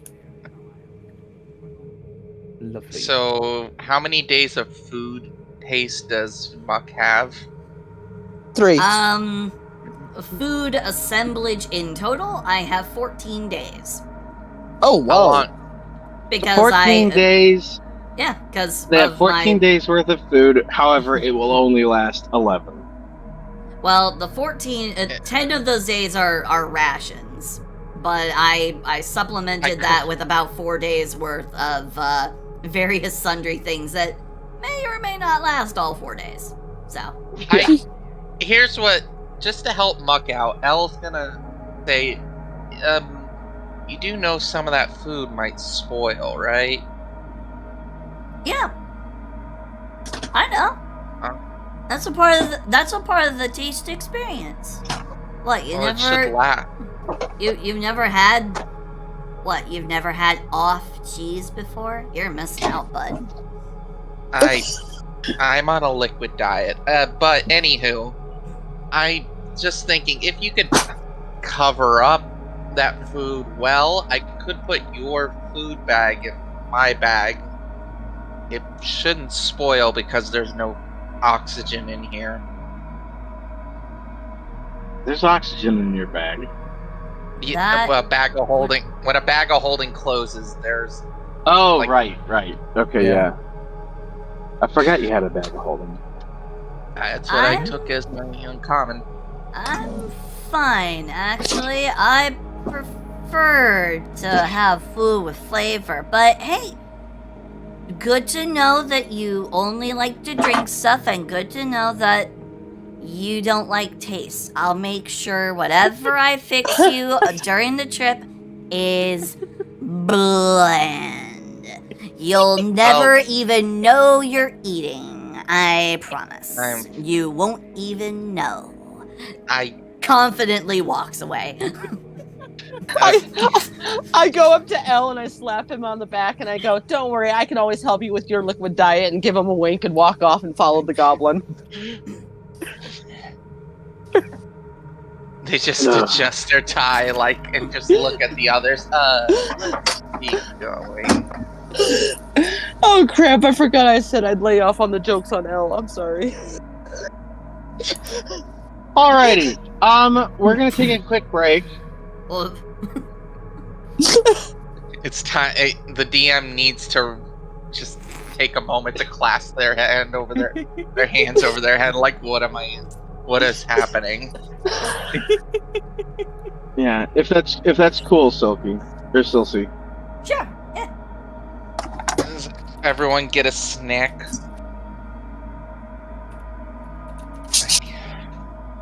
Let's see, I might need another Pepsi, but I don't know. I'm sorry, I gotta remember to lay off on Elle. He's embarrassed. I gotta be careful.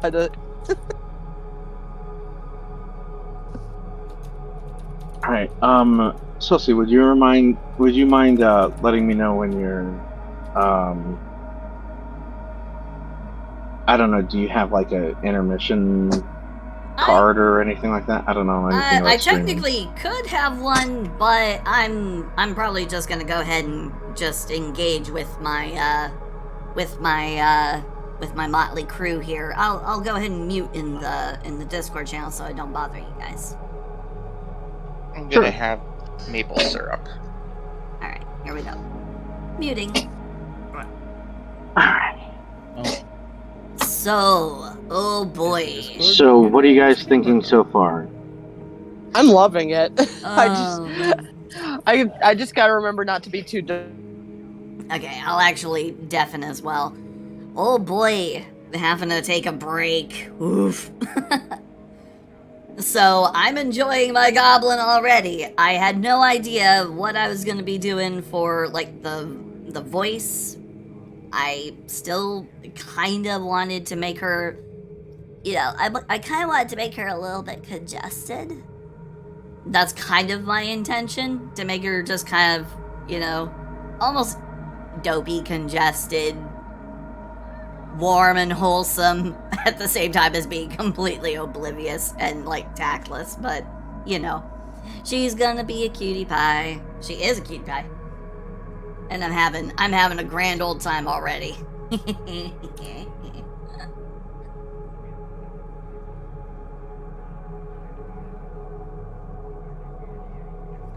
But boy oh boy, I was not expecting to have a character like Fauna in in the party. This is the first time I've been in a D&D campaign with an overtly an overtly NSFW themed character. It's a first for me, so.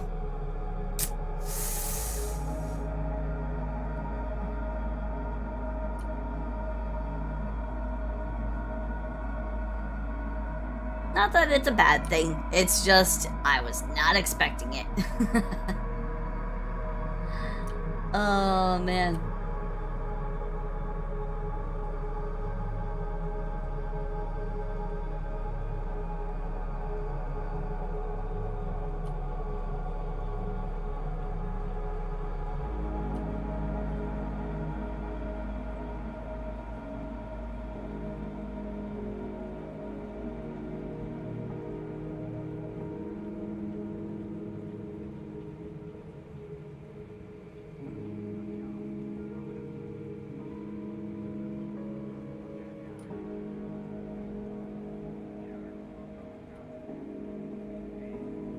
Oh boy. But it's already fun. I'm having a good time already.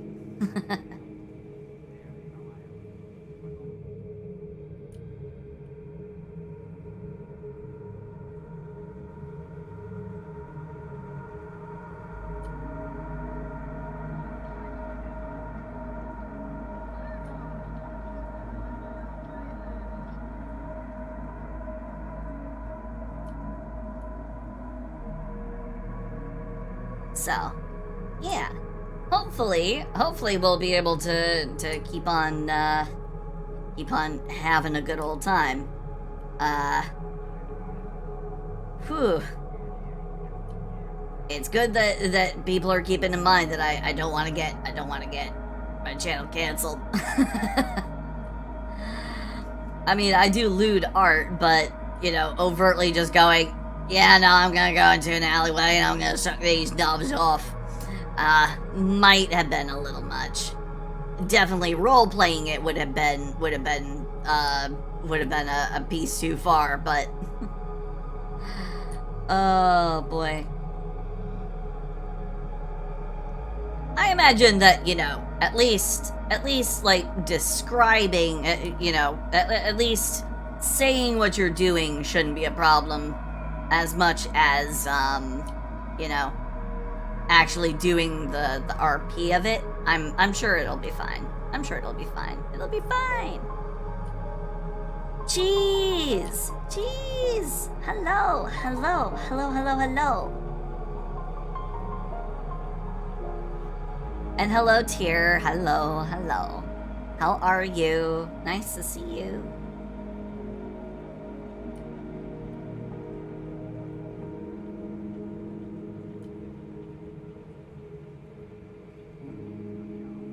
Oh no, you're sick?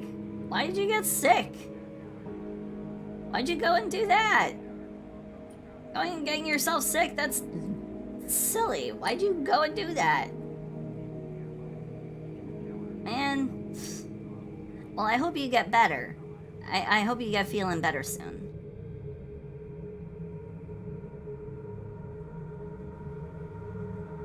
You and your friends kept dying? Oh no. Oh no, what kept killing you?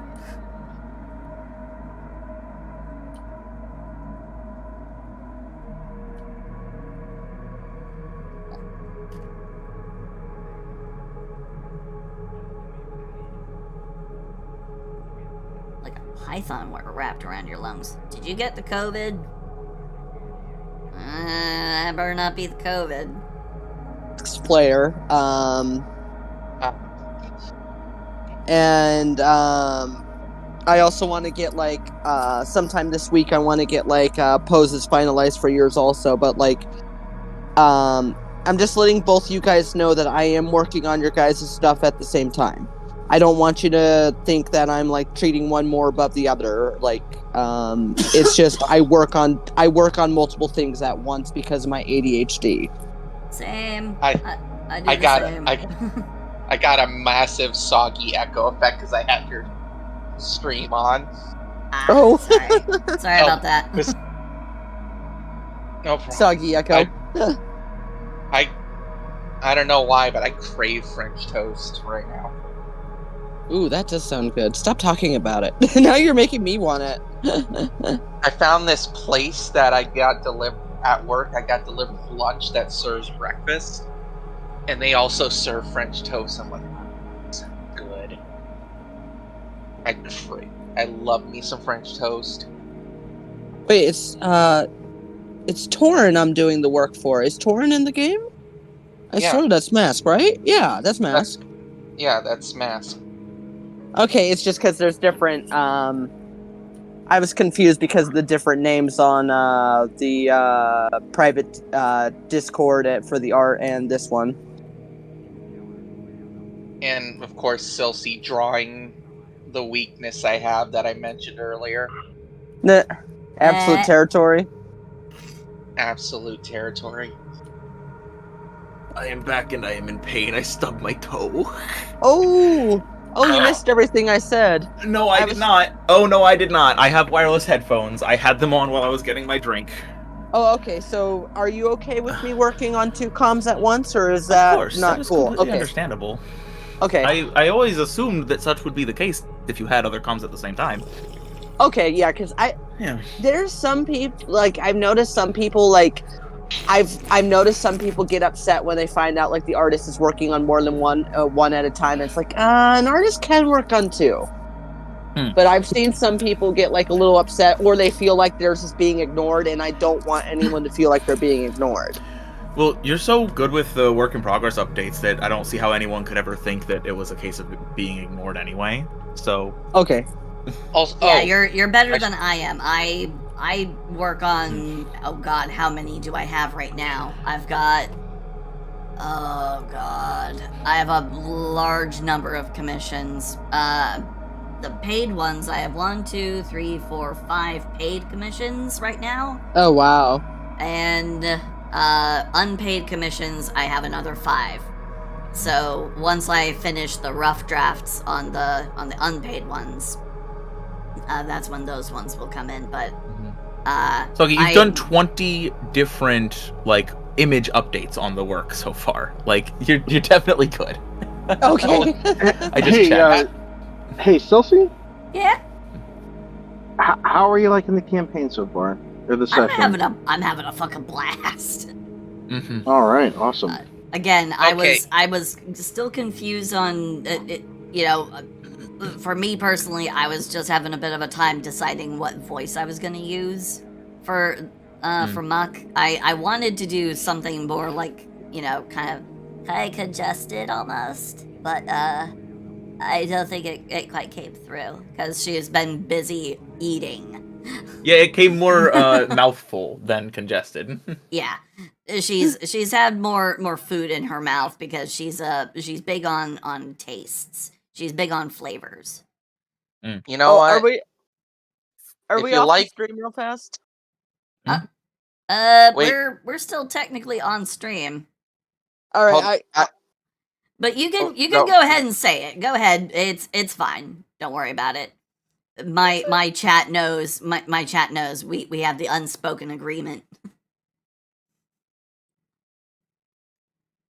I was just gonna say, if you like short stack goblins that have food in their mouth, you know what you can do to help support that? Twitch Prime. Twitch Prime it up. Sub, Twitch, Yes. follow, share, Sub like. to the Frog Goblin. For Goblin, sub now. Throw your Twitch Primes, give monies, support the stream, support the art, support the short stacks, support the femboys. We got it all here. When We got it all. when you guys said like, you just did a death threat and then you propositioned everyone for sex. Well, that reminded me of the Drawn Together scene, like, don't make me suck your dick. Oh god. So that's what that made me think of. Yeah. Is that TOS? I don't know anymore. I think making a reference to a joke is okay. Like I've seen people do the grab his dick and twist it joke thing. Yeah, those you know? I've seen that as a fucking Yeah. redeem. And it's Hell, fine. just someone shouting chicken dicks is a common twisted. redeem. Like, come on. Yeah, it's That's the fine. thing. It's fine. So long as we don't do like an explicit, you know, blow by blow Descriptions. Yeah, so long as we don't do, you know, literal blow by blow in the alleyway. Clap by clap. I just love the you lose 10 gold and they walk out stumbling. But yeah, Twitch Prime, sub, tell your friends about the Star Froglin. I think they got the message. And besides, support Pete. Support the Pete territory. The big thing was yesterday. Everyone was being so unbelievably generous yesterday because it was my birthday. So it was my special day. Yes, spoiled the Frogo for birthday. It's good. You get your obligatory Bit of bullying birthday head pats. How You get as many head pats as the age. Oh, by the way, I didn't comment on it, but because I was lurking and doing other things after. But I did see you drew the thing of Tiny Froggo clinging to the golf ball while it was in through the air, and I'm very happy. I did a whole bunch of Mhm. like sample kind of doodles, and I was trying to go through as many different ideas as I could before the end of stream. But yeah, it is basically on the slate for possible Mhm. ideas in the future for something I may draw. Yeah. Yeah, I mean Yeah. that one would be a great like image to use on Twitter posts for going live for golf streams. I don't Ooh. do the golfing very often though. Literally, it's only been for like big event collabs and stuff. But yeah, in the future, for sure. I've only gone mini golfing. Mm. I like mini golf. Well, I I miss mean, my wife. golfing with your friends is basically mini golf, but also hell. It's aggressive, psychotic mini golf. That's putting Oh it yeah, I gently. should. That's putting it gently, mildly. Alrighty. Hmm. Sponge guard. So the shopping goes pretty much relatively uneventfully. Are you sure? Kalar about that? catches a couple. Kalar catches a couple of looks his way as he wanders through the stalls and purchases rations. And Yes, the finest rations. as the day goes on, it's soon becoming time to depart.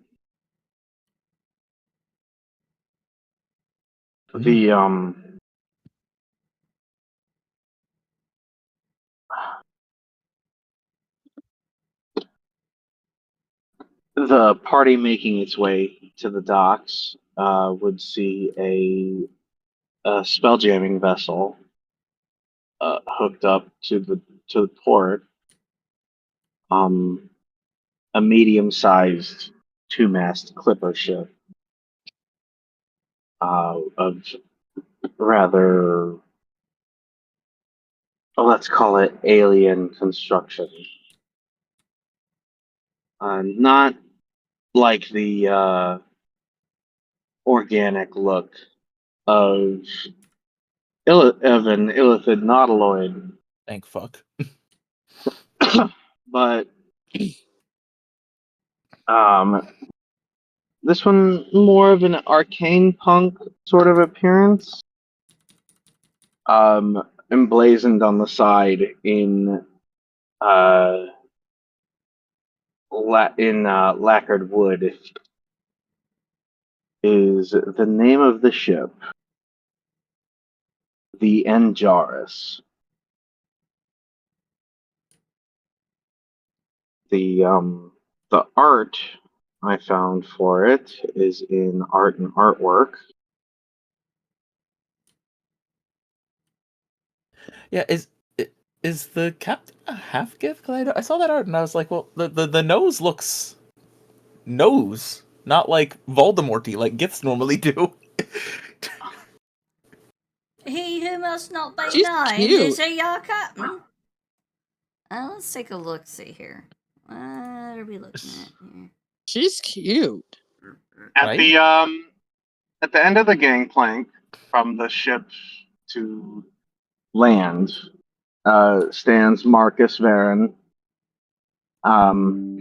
He has managed to. The upside to sticky goblin handprints all over your notes is that while you are prestidigitating them clean, you also have time to organize them.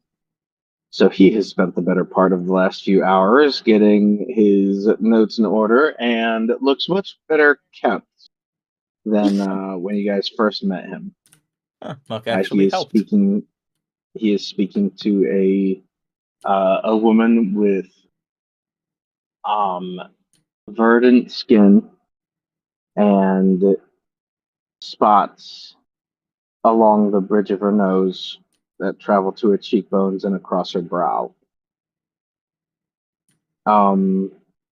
A crew of 8 similar-looking humanoids are busy loading rations and cargo onto the ship,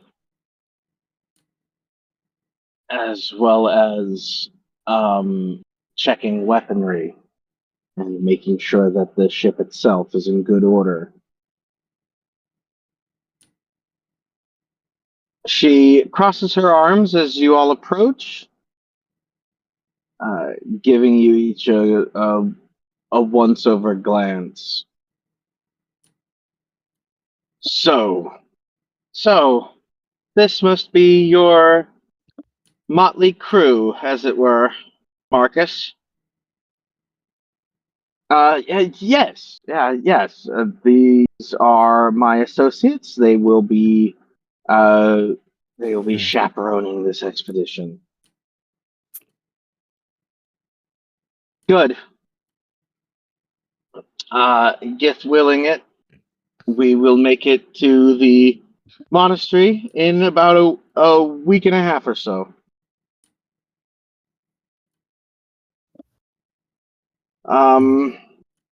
What are your names?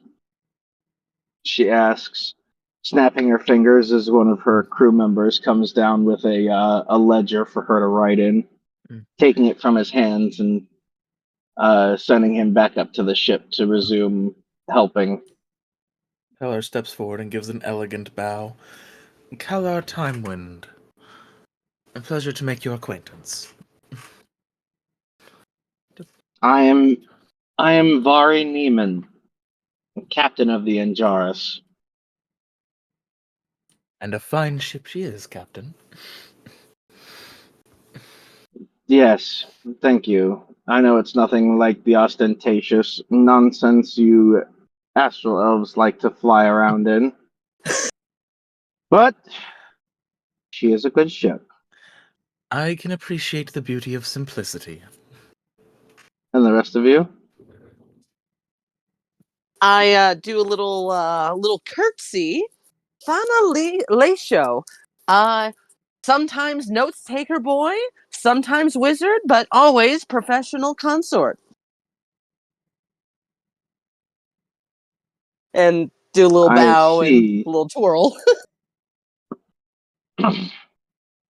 Well, just don't make a mess. Oh, honey, I'd make a mess for you. And then I try to kiss her hand. She does The not let you awkward touch her. Riz. The awkward Riz. Oh, no. To follow up, L just bows. Brother L of the Astral Phoenix. I see. And will you be needing extra space to worship? No, no need to go that extra mile on my part. No, it wouldn't have been an extra mile. I would have charged you for it. And you?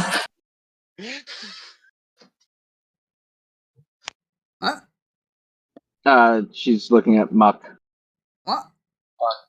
Fuck guard. What's your name? Fleshy looking goblin. Are goblins not supposed to have flesh where you're from? You're weird. And you're You're- plump. I'm well fed. Clearly. You are mean. I don't like you. Right. Fat goblin. Got it. And she writes that down. I go over and I give Muck a little pat on her head since I've been treating her like she's my cat. And the Minotaur. What's your name? Grotty. And it kind of jabs a thumb to his employer, his bodyguard. No. Understood. All right. Well, everything seems to be in order. Marcus, it's been a while since the last time we've traveled together, but I'm sure you remember the rules. All right. Look, for a lot of you, rule number 1, this is my ship. While you're on my ship, you do as I say. Rule number 2, if you have questions about what you're supposed to do, just do nothing. My boys know how to run a ship well, and if you do something and you don't know what you're doing, you're more liable to fuck it up. And rule number 3 is the exact same as rule number 1. It's my ship. I take good care of her.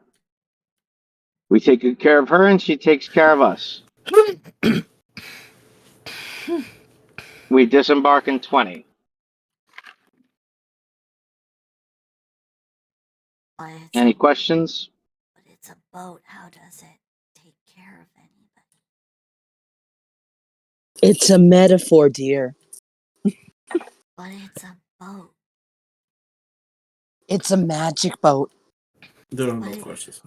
But it's a boat. A well-maintained vessel keeps its occupants safe, just by the nature of being well-maintained and well-staffed. But it's a boat. I don't see any It's- water. Imagine if the boat were It's full magic. of holes. How safe would you feel in the boat if it were full of holes? Do you get the point She now? snaps the there's no lenses water. shut and walks There's- onto the deck of the ship. But there's no water, so I wouldn't care if there were holes in the ship. It's magic. It's magic. I ain't gotta explain shit. I mean, if anyone should be explaining magic, it should be the wizard. Yes, that's what I actually have a very high history in religion, which is kind of funny that I'm just saying it's How's the magic. Arcana? Let me check my arcana. Actually, the Arcana one.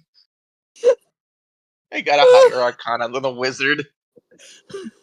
My- oh my god, my arcana's a 4. Oh, good lord. Why? Alrighty. I assume people get on the ship. Indeed. Sure. Yes. I thought I was already on Alright. the ship. We were at the base of the boarding ramp, basically. Oh. Yeah. Yeah. One of the Gith crew members leads you guys to the oh man, I don't remember all the ship parts. Not the undercross. It's basically underneath the aft deck. You're led to your quarters. We'll just say that. There we go.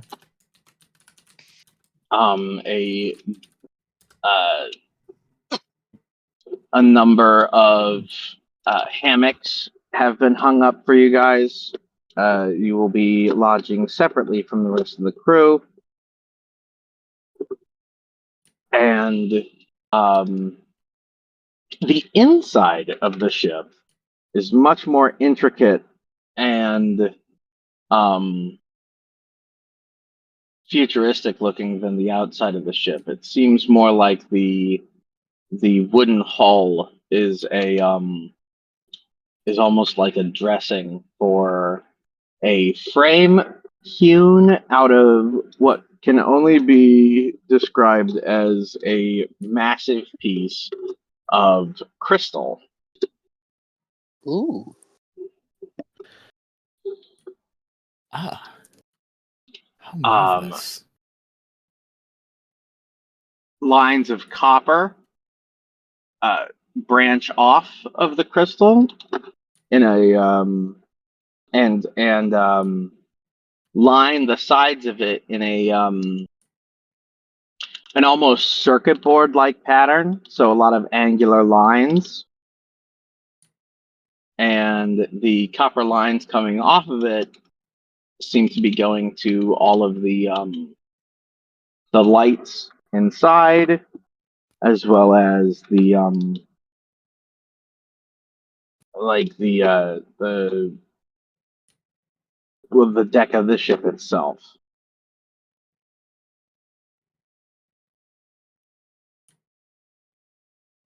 Including wrapping around the masts, and at the front of the ship is a large orb of brass, sort of suspended by itself, about floating about 18 inches off the bow.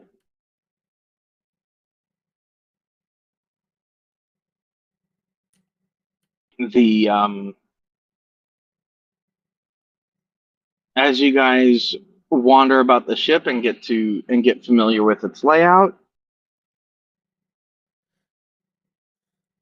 when you go to the top deck, you guys would see a blister on the ship. A blister being like a glass dome with a door on it that slides back, and inside of it is a chair made from steel and like purple cushions. Ooh. That has tubes coming off of it that go into the ship itself. Anybody with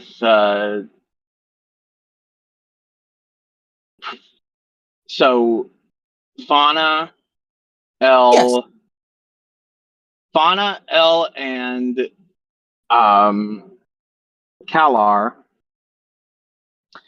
you guys would immediately recognize this device as the spelljamming helm, the interface with which the helmsman or captain interacts with the ship. Mm. Hey, don't mess with the captain while they're in that area. Or don't mess with that area in general. Yeah, yeah, that too. That's a no-go zone. Yeah, Muck. I don't know what Just the fuck mu- you're talking about. Why are you coming at me? What? What? You got something to say? I'll Don't fight play you. with the don't play with the nice chair. Why would I care about a fucking chair? I can't eat it. Okay, so Muck is Okay. very simple. like just if it's not food, Muck don't care. Got it. Except papers, apparently. Maybe. Well, I was trying to be helpful. I'm so sorry that you didn't notice my efforts. As you guys get settled, the captain instructs her crew that they will be disembarking soon, and they begin to remove the restraints off the side of the ship. Pushing off as she sits down in the spelljamming throne, the vessel slowly floating away from the platform, before the masts are opened. Vast sails covered in vast sails of what looks like cloth, but quickly hardens into a fixed shape. With a lattice-like lines of light crisscrossing the fabric as the ship disembarks. Mm-hmm. Weighs anchor, you mean? Yes, weighs anchor. Thank you. Ooh. I think I want to unpack my things in my bunk. Since I've been carrying around a backpack this whole time. Alrighty. I may do the same. This has been a more exciting day than expected. It would be nice to relax for a bit. Yeah, relax. Ums is gonna be out on the deck of the ship. I don't know what they mean by we're gonna be pushing off. I mean, there's no water. But okay. I'll trust them. Slowly but Okay. steadily, the ship rises up into the air after it's a few feet away from the dock, Holy getting shit! higher and higher. Holy shit! Hey, eventually, No, I not gotta. holy ship, arcane ship. Eventually, I gotta ask Muck. Muck, where are you from? Not a place with fucking flying ships. Are you guys fucking crazy? Are you all those weird fucking wizards? Is that what those weird pink people could do? The weird pink one without the point ears? Is that what he's able to do? He thinks humans just make ships float. Is that what they The ship do? rises up into the air, reaching the bubble covering Waylon's reach. What the? Wait, bubble? Yep. Yeah. You're Yeah, now. there's like a as it Bubble? pierces the dome, as the bow of the ship pierces the dome, behind it and around it forms an air pocket, a sphere of breathable oxygen that forms to the shape of the ship, creating an area of safe space that you can all breathe in as you travel into the astral sea. We're off to Fishman Island. What? We were in a bubble the whole fucking time. Yeah, Muck, you would get your first look at Waylon's reach from the air. A massive triangular shard of rock floating in space, surrounded by a field of similarly shaped objects. Hold on. Is this the first time Muck has ever been in space? Yes, The fuck are those? That's fuck is an that? asteroid. That's a space squid. Is it edible? They just do a shrug. Eldritch blast. Are you? No, I'm not there. off in the distance, you guys would actually see a pod of space whales.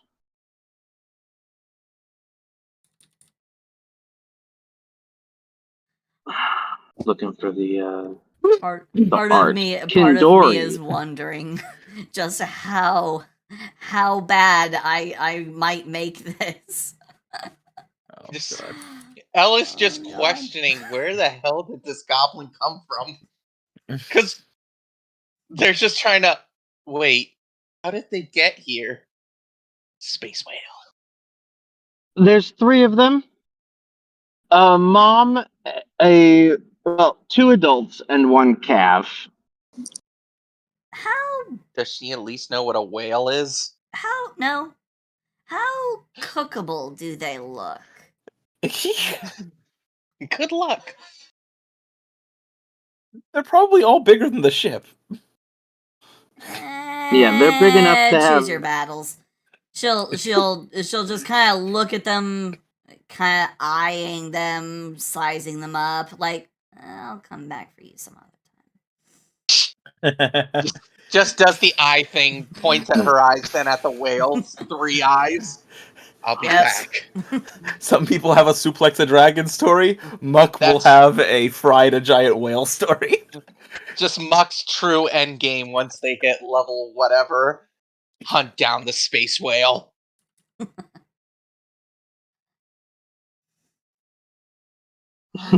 Els just has more questions for Muck.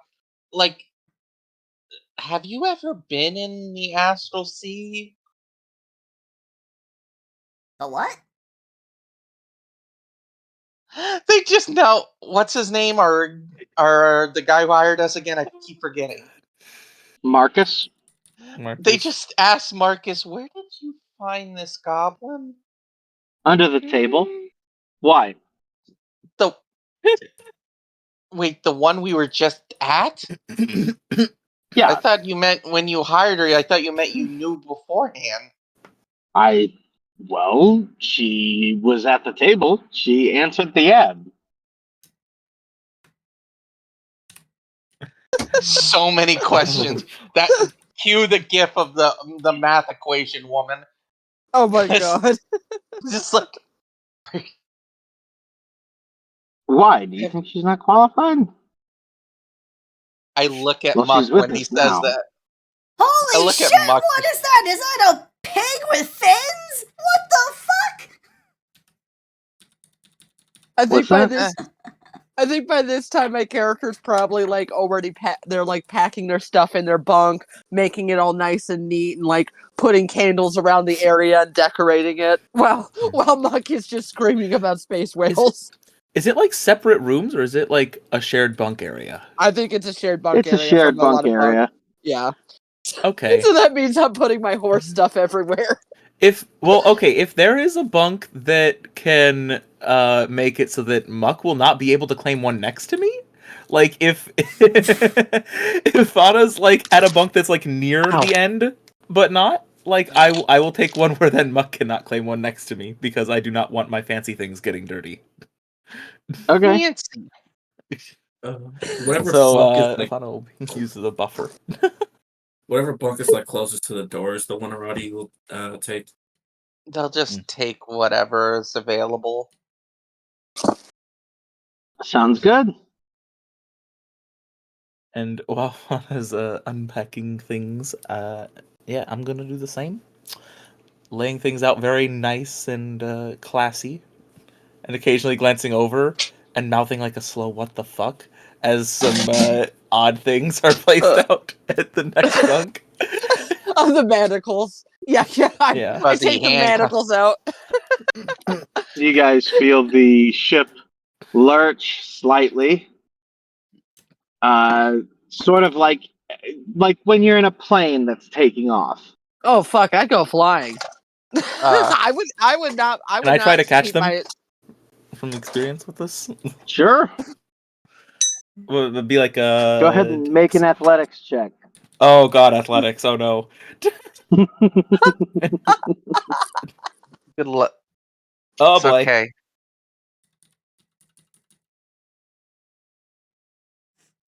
They slam into you. I'm okay with this outcome. It's okay. It's like silly anime situation, but damn near concussed. Success Just can be stumbles found back into in bunk. failure. Just apologies. I tried to cushion that more. And I'm just damn near knocked out. The captain's voice fills the ship as she says, "Anjaris on departure. We will be reaching spelljamming speed in 3, 2, What's 1." that? And then the ship takes off at full speed. Oh shit! Is it like light speed or just full speed? Dude, that's still Technically pretty fast. slower than light. Spelljamming speed's 1,000,000 miles an hour. Alright. Yeah, everyone's been thrown. That's narrowly sublight. I mean, No, it light- feels more like it. Light is it's not even close to it's not even close to sublight, frankly. Okay. Light speed is the speed of light is bananas. 186,000 miles per second squared. Yeah, it is 671 million miles per hour. Ah, okay. Right. Numbers. So we are. Those You are guys certainly are numbers. moving less than 1% of that.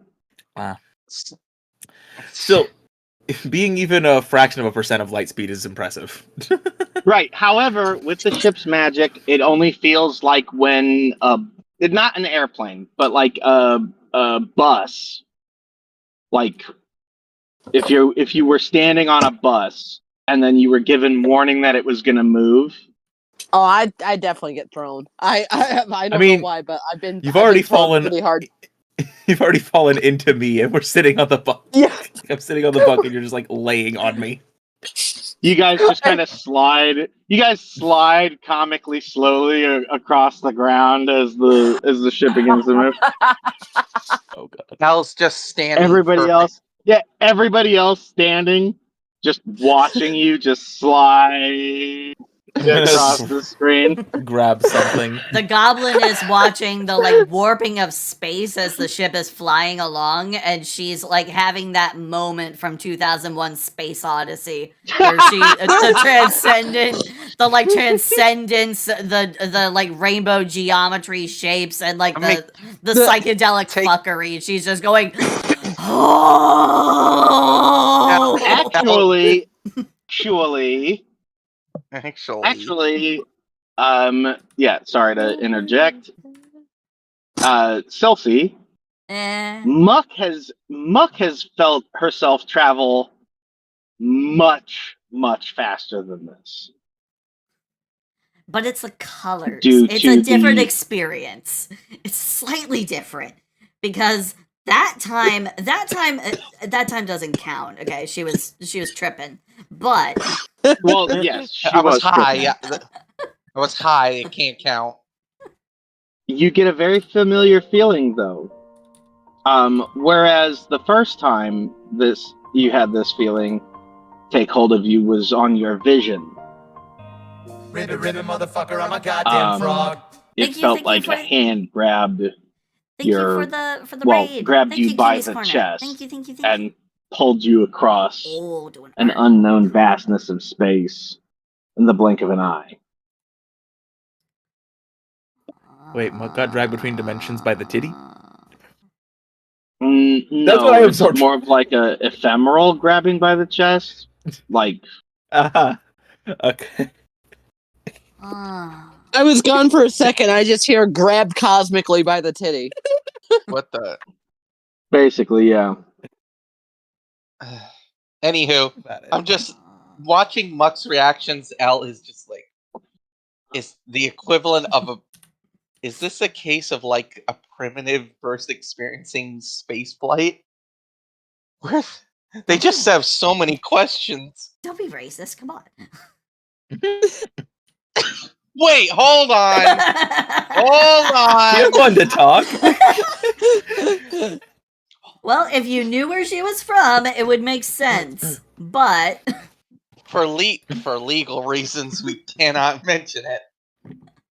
Can we? yeah, sure. Yeah, we could mention it where she's from, but no one's asked, so she's not gonna say. I did ask. Yeah, Al but did she was ask all you. confused. She doesn't know where the fuck she is. She doesn't know who the fuck you people are. She was just kind of like, hey, you're under our table. Want to go on an adventure? Oh, I mean, It really is her story. It worked. It worked, but she doesn't know you. I don't know you. I ain't gonna let you hold my purse. I also just realized my setup is the fact that I was just standing next to a adventurer and got hired without them realizing I was a prostitute. Yeah. Well, maybe it's. Well, we don't know if they. We don't know if that they intended to. They're like. You met a guy. Here's what happened. You guys met a guy desperate to find people for this excursion, who was basically hiring whoever would say yes. And they knew Astral Phoenix worshippers are very helpful types. Yes, it was his best bet. And then he found a goblin under his table and just assumed she was answering the ad. Anywho, back And to the thus plot. a legend was born. Yeah, Back is to the- Mook still on the deck of the ship? Yeah. She was watching the colors fly by because this is the first time she's seen this shit sober. Muck, you would also see that the orb at the front of the ship has now opened up and is projecting a light far off into space. What the fuck? What the fuck is that? The ship is the light off the beacon on the front is lighting the way that they are going. I want to get art of Muck sponge garring. Just what the fuck is that? What the fuck? Did you ask that out loud? Yeah. No, she's literally just going, what the fuck is that? What the fuck is that? What the A Gith crewman passing the fat goblin. Hey. Damn. Get your name on the ledger. Somebody's gonna get bitten in their sleep. It's your own fault. You were asked your name and insisted on going around in circles instead of giving it.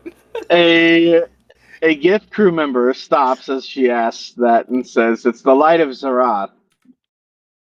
It's the beacon, the mind's eye of the ship's captain that guides the vessel through the depths of space."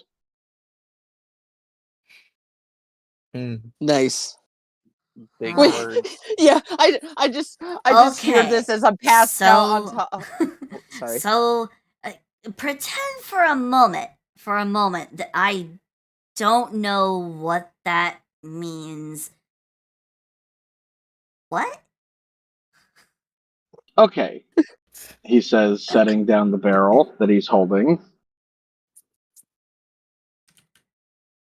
Imagine that there is a thread on the front of the ship. Huh. That there are many threads tied to the front of the ship, But I only leading see any the one. number of places. I only see the big beam of light. Don't. All right, you asked the question. Don't interrupt. Fine. Imagine that there's a bunch of threads tied to the front of the ship. The captain picks a thread, highlights it, and the ship follows it. Like a fish.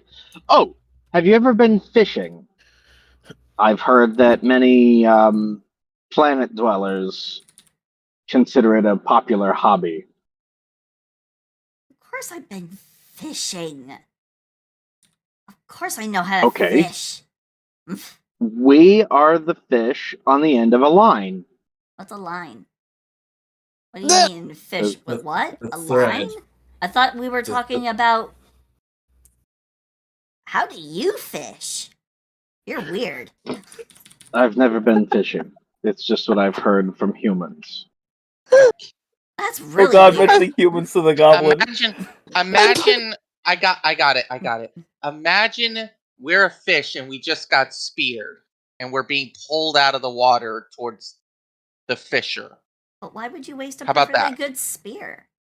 Okay, I tried. Okay, Sweet maybe Astral this might- Phoenix, I tried. How do She's you looking fish? genuinely concerned and confused, like, what the fuck is wrong with you people? What the hell? I pulled Did my I face get out of, like- stuck on a boat full of weirdos and I am savages? What the real- fuck? I'm really glad that we're not up there right now. Oh, I thought we slid on the deck. I think we're actually No, we slid were on... we were in our quarters. We were sliding around the floor in our quarters. Oh yeah. When Muck was on the top deck, yeah. Elves just like Okay. So we're Astral- just stuck on the floor. Great We're, I mean, I'm we're assuming, like I'm buried. assuming we'd be gonna up by go. now. Yeah, just- that would be true. No, The I got Gith concussed crewman and I trying fell to be asleep. helpful just gives up and takes his barrel and puts it where it's gonna go. Wait, what are you doing? What is the... just But how do you people fish? How do you fish? That's so No, I weird. think- Marcus arrives, though. Marcus arrives on the deck of the ship after putting his stuff down. And stands next to Muck with his hands on his hips, just watching the colors fly by. Dude, these people are talking about weird shit. Like, I don't even... Who wastes spears on fish? You're just supposed to jump in and grab them. These people are so weird. You wrestle She said a that while fish. Roddy sweats in the background. They Hold just on a sec. pull. They just pull. Elle just goes, "Astro Phoenix, preserve me," as they pull out a red bottle from their bag and just take a swig. I think at this little point- goblin, Muck, right? Muck. Yeah. Mud? Muck? Okay. No. Muck. Muck. Right. Muck, That's what I yeah. said. Yeah. What? Okay. Okay. So, basically, that light is a string, But and it's a light. we are being pulled to our destination. Okay, but it's a light. How does light pull Right. things? Magic. Oh. Do you not have magic? Oh, no, that's... Wish someone would have just said that sooner. Instead of trying to tell me it's like fishing. It's nothing like fishing. Well, Just we are say it's like... magic. It's fine. We are like the weight. We're like the weight on the end of a string. And we're being pulled to our destination. It's the safest way to travel. Why would you put a weight on a string? Wouldn't you To just pull use it around. Well, what? Huh? To pull it around. Oh God, another one of them. Okay, he's being a little weird too. That's kind of weird. That's actually fair this time. Marcus is weird. She's Like, actually what if you starting to got look at something- him like she's actually starting to look mildly concerned. Like, okay, Well, like, I'm what if really you... concerned for all of you. Are all of you okay? Do I need to call somebody? Muck, what if you have a big rock and you can't move it? Do you Well, tie it to a horse? No, you eat the horse Why would you eat the horse? because Eat horses its are strength. good eating. Okay, Yeah, so we when- established that horses exist where you're from. Good to know. Yeah, And that she eats but them. they're not for eating. You can they eat are. them. Well, Why I are mean, they the full- that doesn't Kithkin make are any- always using ponies and whatever. But I mean, they're better for eating. Can I would now like to roll for what she means. What's a kithkin? You would have no concept of what a kithkin is. Like, not even like a hint. It's from your setting, right, Celsi? Yep.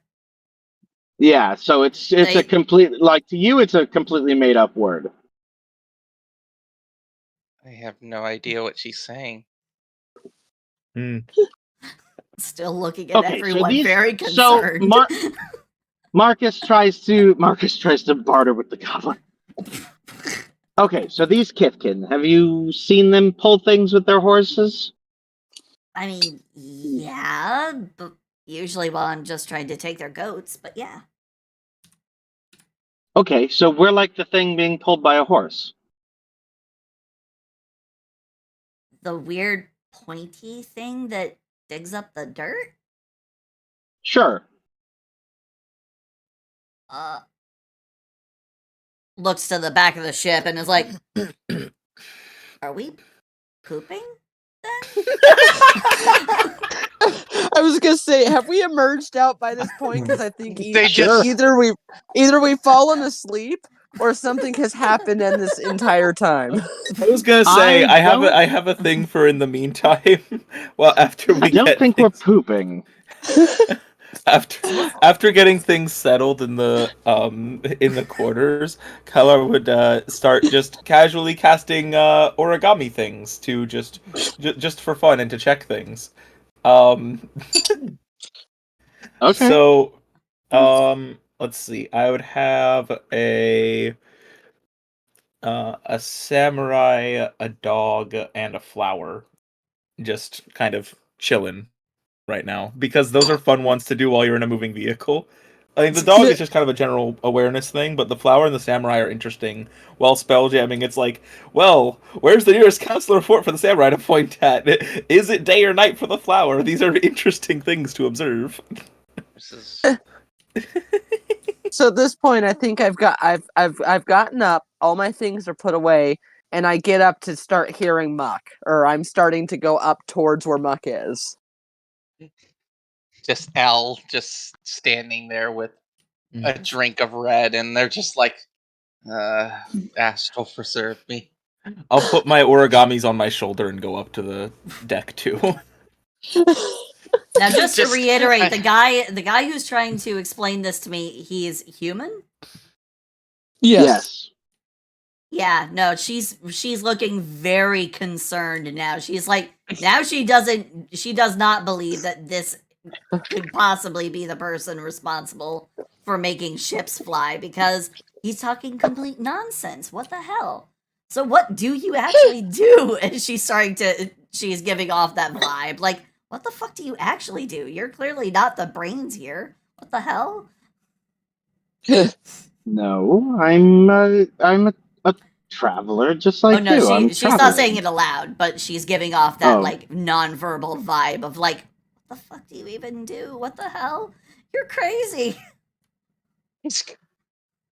I go up to L, who I see downing a mysterious red liquid, and I put my hand on his shoulder and I go, "What in the gods is happening up here?" That's not how people fish. I've met. Now, understand, Fauna. I've met tribal goblins on some worlds before, once in a while. But some of them have a decent awareness of the astral. I have no idea where this goblin's from. Even her pigmentation is kind of new to me. Did you ever think about asking her about where she's from? I've tried. It's difficult, surprisingly. You want to give Marcus it a has been shot? absolutely fascinated by his interaction with by his interactions with Muck, trying not to disturb the the feral goblins Concept of the interaction universe. with new things. As an anthropologist at heart, he's interested in seeing how she reacts to new information, and so far she has not disappointed.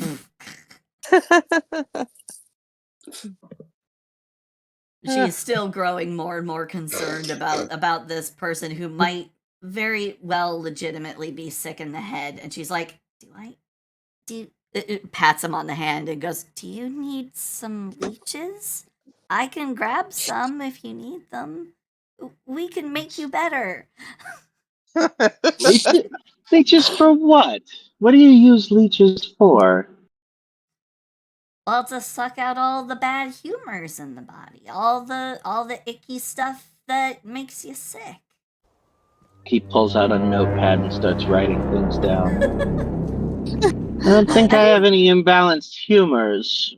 Strange. Your medicine seems to be derived from much more primitive times. What kind of world are you from? What do you mean, what kind of world am I from? I'm from the world. You know, Yes, does where... it have a name? Well, I mean, I'm from the valley, deep in the deeper swamps, but I mean, huh? Interesting. Oh, Elle snaps her fingers. They actually got one. Who's your Do you have a society of goblins? Like, do you have leaders? We have the aunties. I'm training to be one.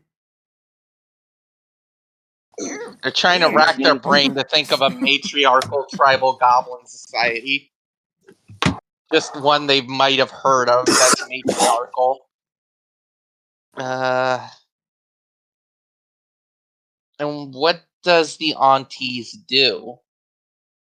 I mean, we do medicine. We help deliver babies. Do you not have aunties where you're from? Interesting. A society led by midwives. I mean, it's not no, uncommon. It's just what we do. Sometimes we It's- lead, sometimes it's we less- just help out. Oh my goodness, Well- you people are so pushy. You guys are so Well- pushy. Ugh. I Ugh. do find your reactions rather fascinating. Ugh. So pushy. The ship Anyway, lurches to a halt. The ship lurches to a halt. I go flying again. Nope. It's more like a compression. So you feel like your insides have somebody pushing on them for a second, and then it releases. No. Appearing in front of you, something that had pulled you guys out of spelljamming speed is a wreckage. Several ships floating derelict in outer space. oh, And we're gonna cut that session. We're gonna cut the session here. All right. there we do. We've done it. First session in the bag. That was great. The What's that? homework is SpongeGar Muck. What's SpongeGar? You know, the memes. Sponge car? You don't know Yep.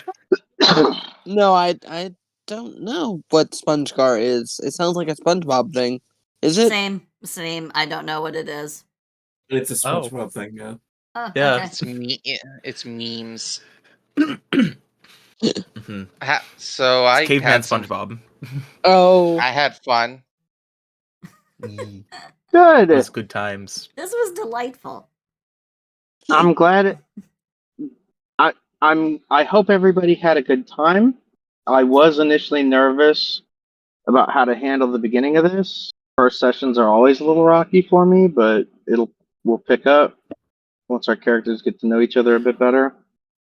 I'm gonna be honest, I think that was the best handled connecting together of very, very different starting points for characters that I've seen. Yeah. This was fun more That's than a awkward. gentle way Yeah. of putting it. Yeah, you managed that, frankly, fuckery that we presented you with very, very well. We've each established we've got Muck the possibly feral one, Mask the noble, Arati the. That's the I thing, would Mask say is still playing a character this entire time. Arati Yeah, is I know, stoic. but- I'm playing the a stoic one. I'm playing a guy playing another guy. yeah. I'm a guy so we playing know a you as guy. Master Olaf.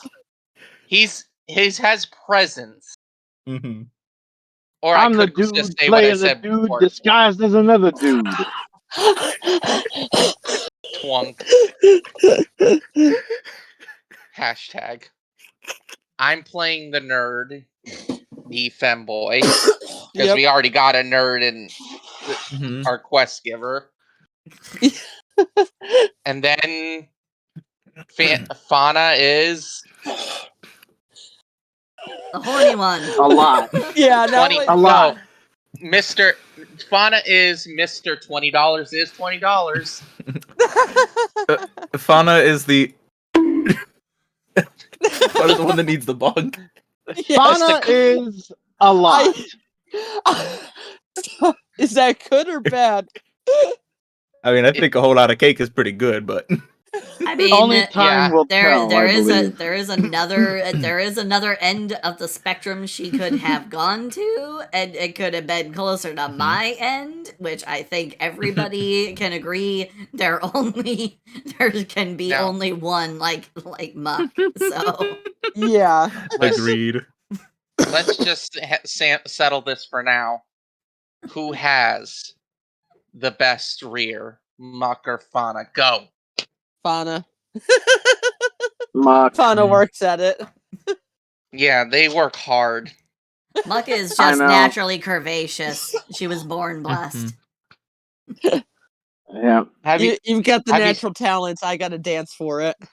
Yeah, I was saying Did you- I like many kinds of rear end shapes, but I like the I think I like fauna more on that one. Have you seen that new game that's all the rage? The one where I'm not- you have to rob a rich guy, but unfortunately or fortunately, you're each a goblin with a fat ass. Oh God, we're talking about this again. Yeah, yes, this is the third time it's been brought up around me. Yes, I am very aware. It's been posted in the server. Everyone here should have seen it by now. Yes. My favorite moment. We'll go over some affirmations real quick. But my favorite moment was Fauna describing their outfit, because all I could think of was like a virgin killer sweater with like a little cape. Oh, I'm gonna draw that. I'm so gonna draw that. It's happening.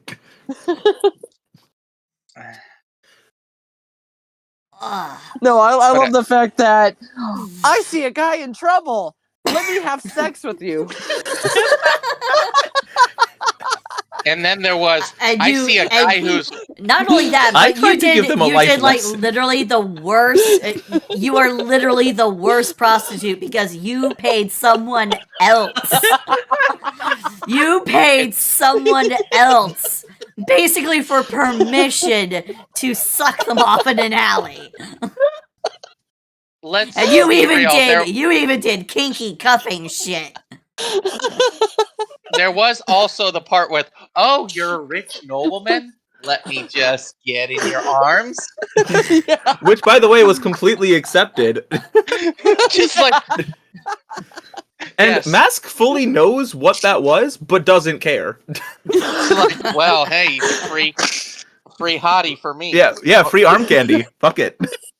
Fuck it, we ball. Exactly.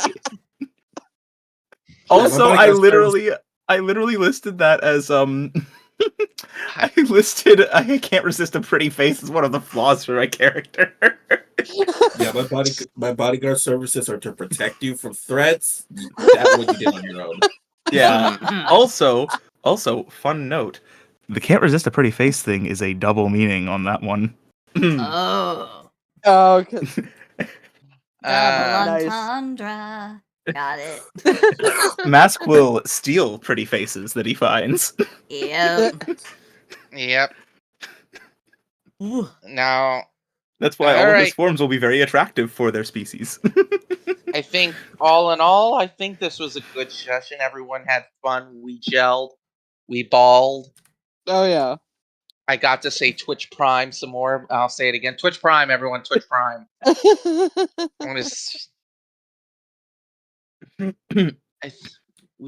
We did good today. We did good. Yeah. today. Nature's healing. Nature's healing. The prostitute gave the money away like a dumbass. I still can't. I mean, that's literally the opposite. That's not how that's Yeah, but- supposed to work. Did you get flustered or something? Like, oh my Well, god! to be fair, I this thought more to be about my fair, religion. to, I thought yeah. more about my religious background. Also, to be fair, it was in an attempt to bribe them to not beat up someone else for money. So, like, it makes sense that they needed money as well as something else because it wasn't enough money. Yeah, it was Like- not enough money. Yeah. So it's not that bad. I solved We it sh- non-violently. Yeah. Sure. Now, Non-violently. I just tend to let my religion get a hold of me. Yes, your religion gets a hold Yeah, of you. Yes. yeah. The Touched spirit by of the the- whole. Touched by the Holy Spirit. I see. Yeah. Yeah. Bad touched by the Holy Spirit. I don't know. It seems like it was a pretty good touch. Well, what I don't know. Yeah, the just way I absolutely express my filled your spiritual chalice to the brim.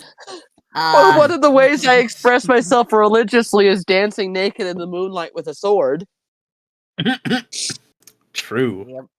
And in space you can always see a moon. Yep, there's always a moon. Well, I mean, If that planet has a moon.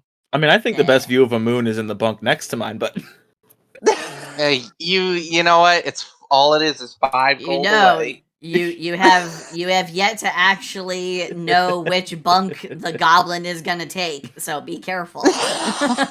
It's another barrel. Fucking God. Another just apple gets into barrel. another I barrel. swear to God, I will kill. The need for blood is rising. The need for blood is rising. The need for blood is rising. I don't But also, follow any of the other campaigns, so I am happy that there was inadvertent crossover. Also, I just noted, I did actually specifically pick a bunk where I would not end up next to the goblin. Yeah. Well, the goblin That hasn't was- picked one yet. Well, yes, I know, but like my point, but the whole thing was I would pick a bunk that would like my thing was if Fauna is at a bunk that there's like one more and then it's like the end of the row, then I'm picking that one more. You know what I mean? Yeah, the way bunks Yeah. are usually set up is there would be they're like 2 in a row, and Yeah. then there'd be 2 across from them. So what it sounds like I'm in the bottom bunk and you're in the top bunk. Oh, that works. Muck just takes the bunk above him.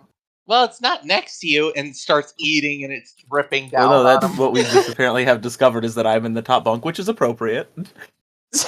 I don't know from the alley. We've got an elf I stack. seem. I don't know from the alley. I seem to be more of a top. You were walking funny, I thought, when you came out of the No, alley. they said No, the that other was- 2 were walking That was funny. the other guys. The other Oh. 2. Yes. What? No, I did not mean for it to come across that way. Yeah, no, they said you were walking funny. I was gonna say, I understood it correctly. Yeah. Oh, I didn't. Crap. Well, it's because you I just said, had a- and they are walking funny. Right after you said the 2 other guys were walking out of the alley with 10 gold, and they were walking funny. Listen, So that's where what the I had- confusion came from. What I had intended to say was that Fauna comes out of the alley minus 10 gold and walking funny. There. Yeah, that's well, what I let's heard. split it. I heard it wrong. I heard it the other way. Let's leave it a mystery. It's just you decide. You know what? Let chat decide. Make your own imagination on what happened. Vote now. Yeah, Use my vote QR now. code. Who was walking funny? Who was walking? You can funny actually at make the a poll. end? Who's walking I know, funny? I know. I'm. God. Okay, we're gonna go into a place where I feel we'll be too close to TOS. No, it's fine. It's fine. Worse has happened on my channel. I promise you. All right. So about this art that you're drawing right now. Yeah. It looks like it's Muck pulling someone. Yeah. Yeah, that was pulling us to go shopping for food. Pulling Fauna. So she's dragging Fauna along while also dragging a bag filled with literally all the sundry crap that was that was at the at the inn. So yeah. Meanwhile, Fauna's other hand would be up on Kellar's shoulder, and Kellar's arm wrapped around Fauna's waist. And of it's course, just, Muck chain. Muck with her chest has the thing, just barely bound. The squish. So that's what I will call it from now on. The squish. The sacred squish. The sacred squish. Bless ye Astral Phoenix for giving us the sacred squish. Squish. The most appropriate form of religious worship of the squish for my character technically would be studying the physics of the squish. Ah, My character worships Thoth. I see. Gotcha. The god of knowledge and Gathering knowledge. Yeah, the wandering. Birdman. The Because wandering he's an god. intel gatherer. Yeah, I'm the an intel wandering gatherer. god of knowledge who Mhm. you can get if you take the astral drifter background. Gotcha. Research, magic as well, because hey, mage too. It fits. Anywho, I got another game I gotta get going to soon. See, Cuddles. So, Okie dokie. See ya. And Bye. I myself need to, well, I guess I need to fill out another 2 hours of the stream, so I'll find something to do. Oh. Oh god, All right. everyone wants me to elongate myself. elongate the frog. And the beverage. Yep. Wet the frog. Elongate. Sub. Twitch yep. Prime. Yep. Everyone. Well,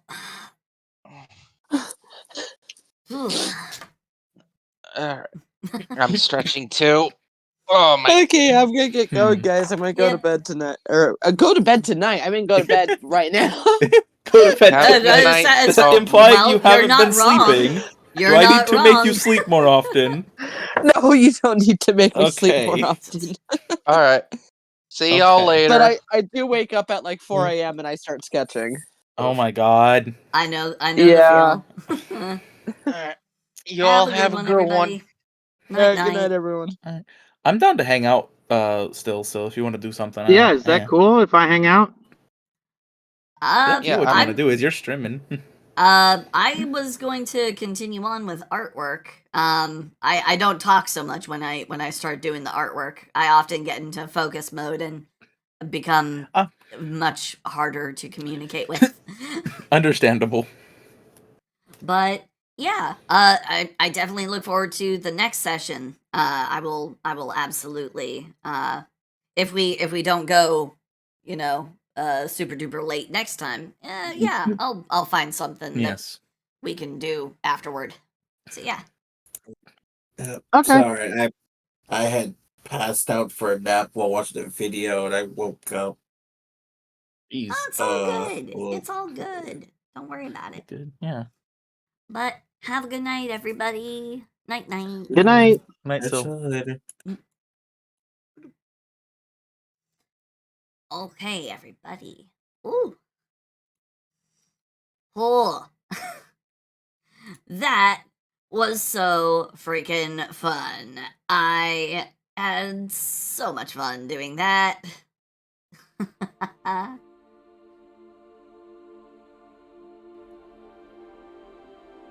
Oof. Sexy goblin hours, heck yeah. Not only that, but we're also going to be continuing on with more artwork. Now, with a focus on the artwork. And how am I doing? I'm doing fine. Session ended a little bit early. I'm still going to keep the stream classification as D&D because, more than half the stream is Dungeons and Dragons. I'm sure no one's going to complain or argue with me about that,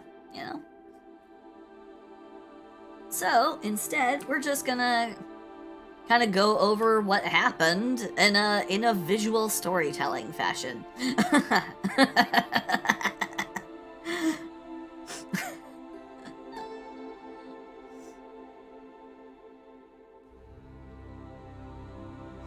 Yes, you stumbled into day one of the official goblin adventure. This is my goblin muck. And yes, I do use a drawing tablet. Yep. Oh goodness. You think I could do this with a cursor? You dramatically overestimate my abilities.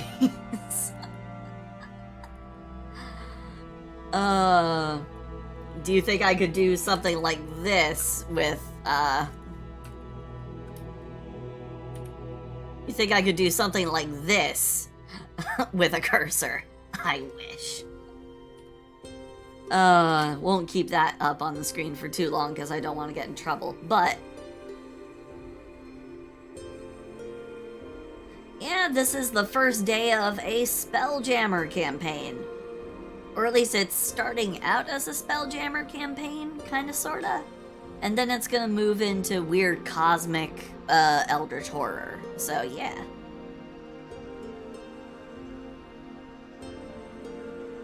Well, there's the level of artistry that one can do with, you know, with a stylus. You know, when you're doing digital art, there's doing digital art with a stylus, and then there's trying to do it with a cursor. You don't have the same control with a cursor as you do a stylus. So, small little difference. Not a big deal, but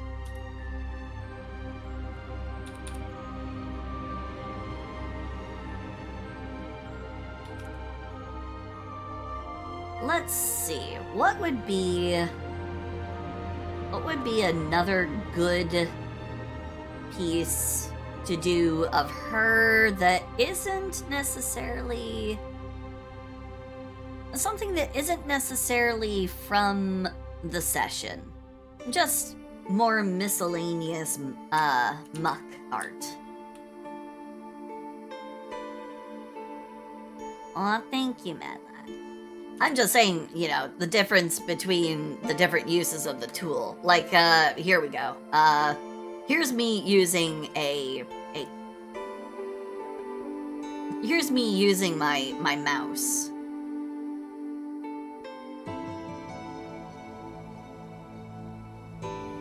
There's a distinct difference, because there's no variation depending on pressure and everything. So,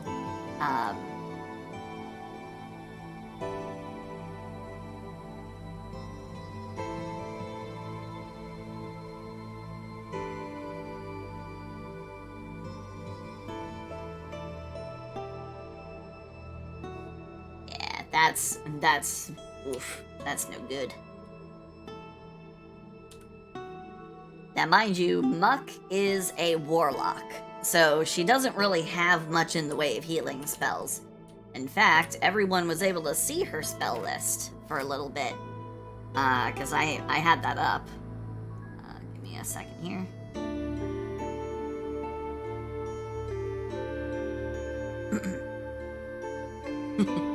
I did almost initiate combat, though.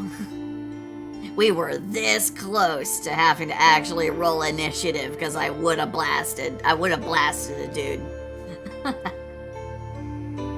But as far as spells go, I've got Eldritch Blast. Press it. Here, I'll just go ahead and...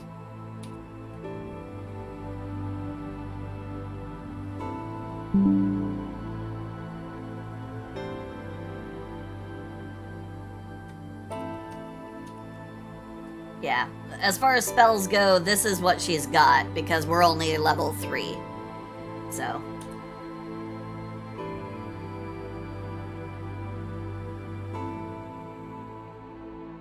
So there's still Eldritch Blast, which, you know, that's Eldritch Blast.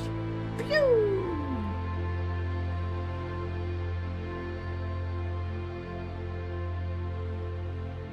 Prestidigitation, which is one of my favorite cantrips, if not my absolute favorite cantrip. It's stupid, broken, powerful, if used the right way. Spare the Dying, which comes from being the kind of warlock that I am. My warlock is an undying warlock, so kind of, sorta, like, low-key immortal is kind of her thing, so. Have I ever thought about doing animation? I want to do animation. I really, really do, but it's been a combination of it takes a really long time to do it, it's a lot of tedious work, and I don't have any of the programs for doing it. Yeah, she is an undying warlock. very different from the undead warlocks. The undead warlocks, they get their shit from, you know, vampires or Vecna or liches or whatever. But the undying warlocks, they get their power from... It's a little bit more of a broad sort of category, where they get their power from something or someone who has surpassed death. And the thing about Muck is that she comes from Lorwyn. So, a lich would count as undead. In Muck's case, she, her patron is, the undying spirit of a goblin auntie that ran her,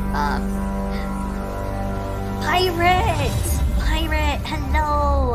Hey, thank you for the subby. Thank you.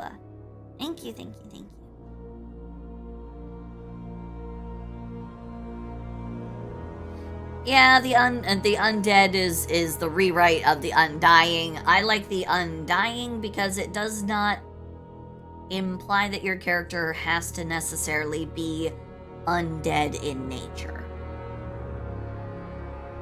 The undying has a little bit more latitude where your character can have something as a patron that just doesn't die. So it can just be an immortal. Which, I made a character like that once. The very first undying warlock I made. The first undying warlock I made was was supposed to be the daughter of Squee the Goblin. Squee the Immortal from Magic the Gathering, Dominaria. Or was it Phyrexia? Phyrexia, sorry.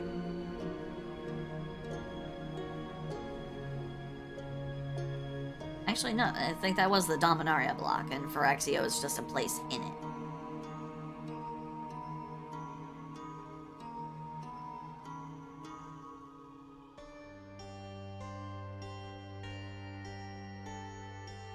No, okay, hold on, okay, no, we're getting into this now, okay, let me pull up Warlock,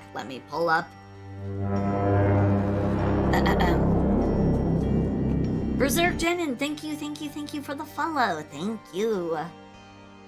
Okay, so the undead specifically says you've made a pact with a deathless being, a creature that defies the cycle of life and death, forsaking its mortal shell so it might eternally pursue its unfathomable ambitions. But the undying says something a little bit different. Death holds no sway over your patron who has unlocked the secrets of everlasting life. Slightly different. Once mortal, the undying has seen mortal lifetimes pass like the seasons, blah blah blah. They do list a couple of undead individuals in this, which, It's mainly because within the Wizards of the Coast vast continuum, they don't have as many strictly immortal characters who have their immortality from different sources than being undead. So it makes them a little bit harder to really zone in on and you know, classify.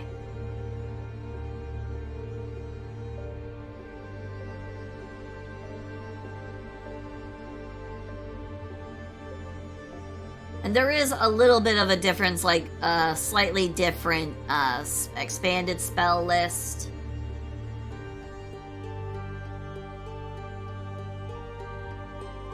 And it's mostly in the themes presented in the expanded spell list that I feel you get your difference between the two.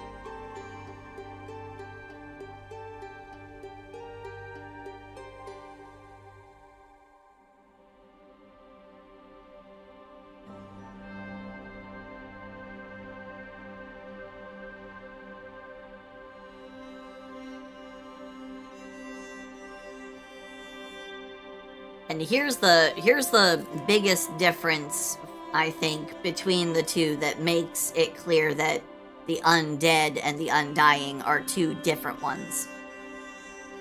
It's in the grave touched feature here for the undead.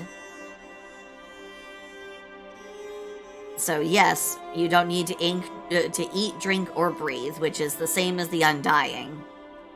But then it goes into this this thing with additional damage, which is very different than what you get over here, which is Defy Death. And the Undying Nature. Defying Death and Undying Nature, very different.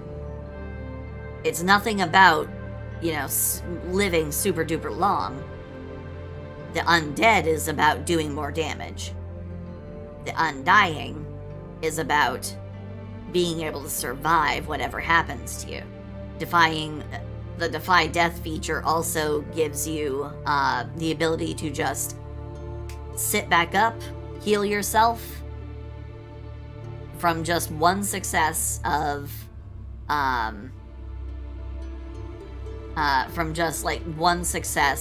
a death saving throw. You get to then heal yourself and sit right back up. And the Undying Nature doesn't give you additional damage. Instead, it makes you immune to being magically aged. And you age slower. Yeah, the Undead Pact is about making other stuff dead. Yeah, there's some functional differences. Like if I were to get stuck in a Sphinx's lair, Sphinxes have this thing where they can hyper accelerate time and age the adventurers to the point that they turn to dust. I would be immune to such an effect as an undying, but if I were undead, it'd be different. I would still turn to dust. So there's flavor, but there's also function. There are some functional differences. I'm not saying that there's not the undertone of, like, a reimagining or a reinvention of, but they were created for distinctly different purposes.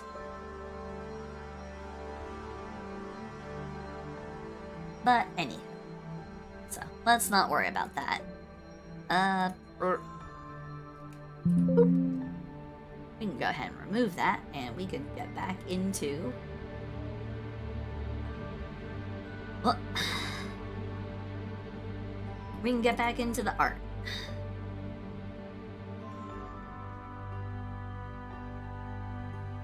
Oath of the Ancients is a good one. I went with... See, I'm only limited by the fact that this character is level 3. The plan is to get 3 levels in Barbarian, which I will then use to make her into a Zealot Barbarian Undying Warlock. So she'll end up being basically impossible to kill. Because a Zealot Barbarian has the ability to be revived by any revival magic completely for free. There are no material costs involved in being brought back to life for a Zealot Barbarian. So Revivify could just tap her and be like, "Rrr." She would get right back up. Want to cast True Resurrection, but you don't have like a 2,000 gold a diamond worth 2,000 gold? Doesn't matter. You can just slap her and be like, True Resurrection. Thank you very much. Thank you, kind warrior. She can be brought back for no cost, which is why she is my replacement character in my campaign with. It's why she's my my replacement character in my campaign with King Lemon, in case my Warforged sorceress in that campaign dies. Sticking with casters. I stick with what I know.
An Eldritch Blast art? Maybe. Maybe. I don't know. I'm just kind of letting my stylus carry me at this point, because I don't know... I couldn't decide, I couldn't think of what I wanted to do, so I'm just letting basically unconscious thought dictate and drive my my actions at this point.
Didn't have a high strength, huh? A high charisma but low strength paladin? Risky play. I'm not sure I would go for that myself, but I'm glad that the character worked out for you. Because at the end of the day, that's all that matters. If it's a character that you liked and that you had a good time playing.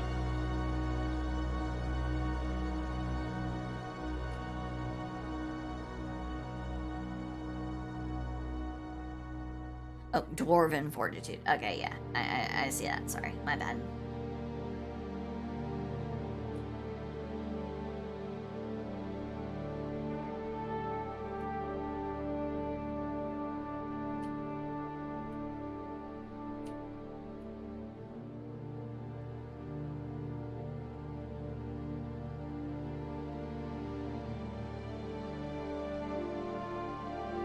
it's perfectly fine. And don't apologize. It's... I mean, what else am I gonna talk about on a Dungeons & Dragons art stream?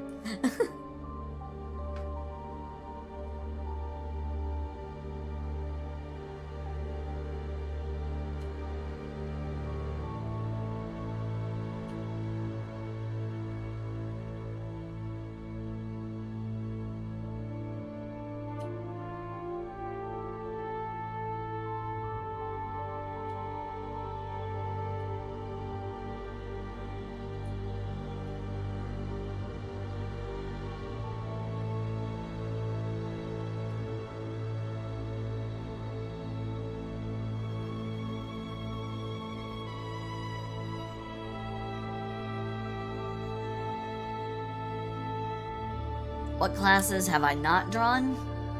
Well, that's, It is a good question. I've drawn a Hobgoblin Ranger. That's one of my characters.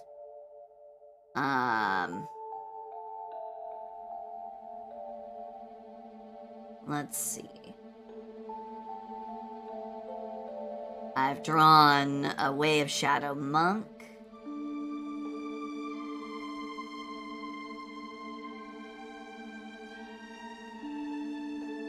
I have my Fairy Bard. I have my Fairy Fighter. Let's see. I have my Storm Sorceress Genasi.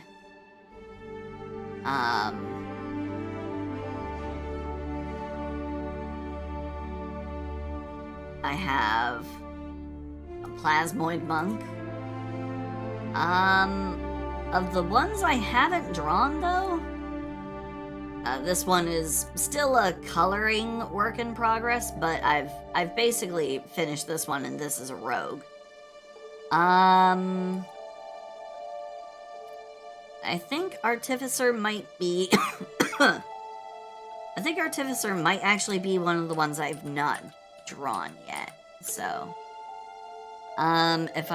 If I think about it, I've not drawn an Artificer, a Druid,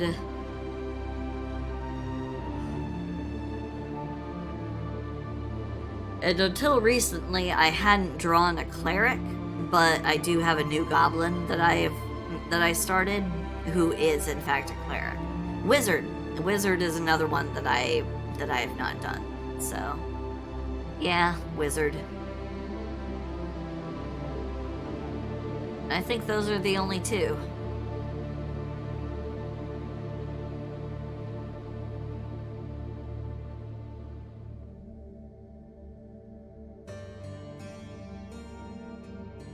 She can. Yeah, she kind of does. I won't lie.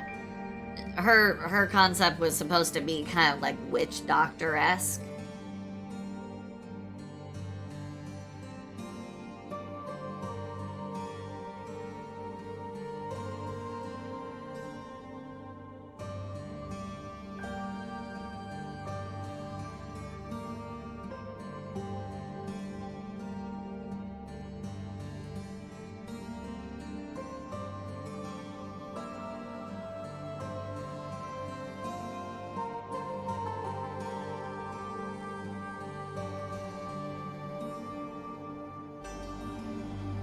Kitty cat, I don't know what you're messing with, but you need to not do that. Sorry, my cat's trying to do what cats do, and she's fucking with something.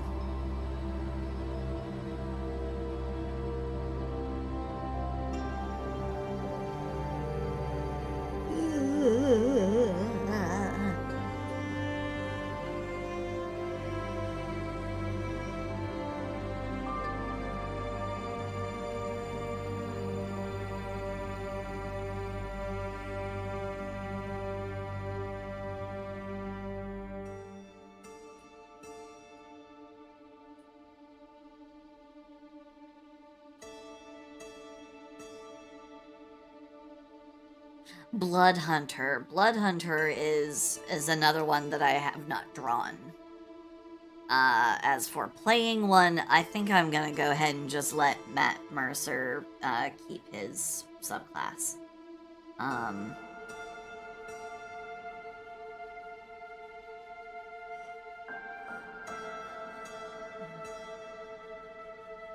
Why not a Mystic? What do you mean Mystic? Is that a Pathfinder thing? The Forbidden class.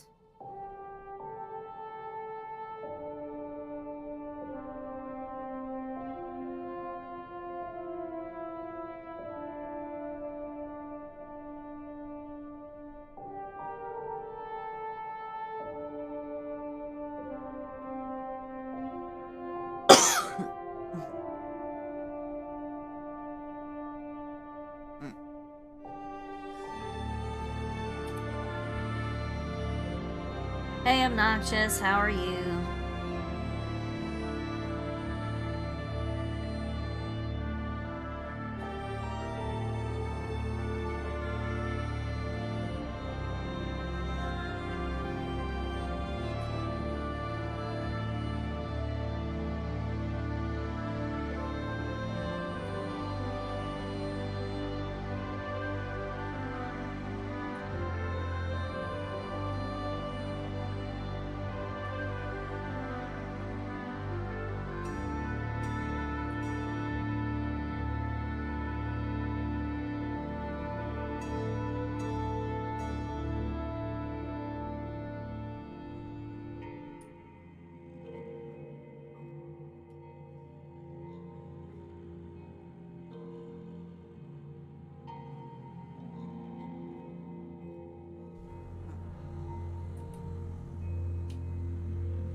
The sci-fi drawing during the lutification stream. Which one? There have been 5 of them.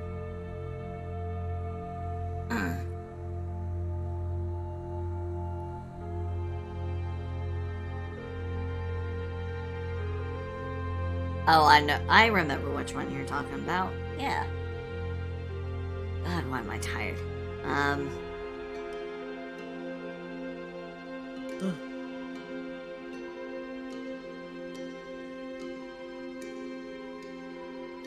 Hey, unarmed fighter? The unarmed fighting,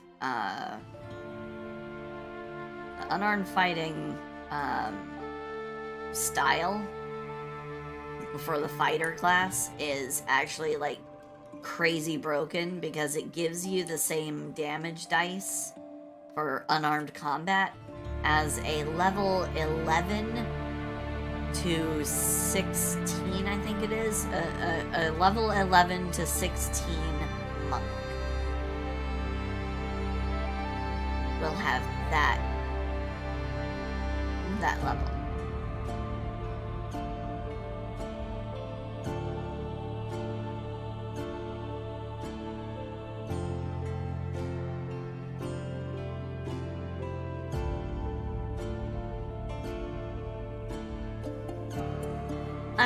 Wow, I'm kinda getting tired here.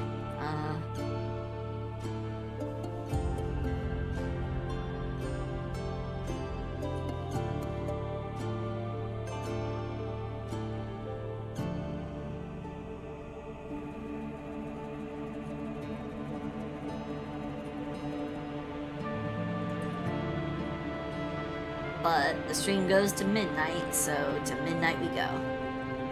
Unless you guys want me to go ahead and release you.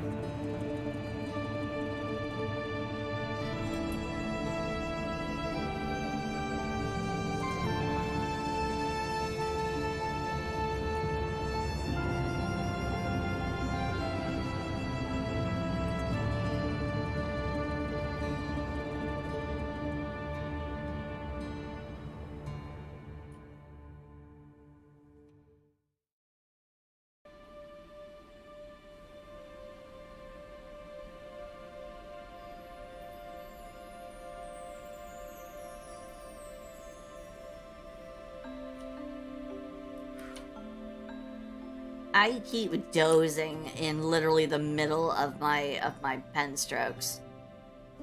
Oh boy.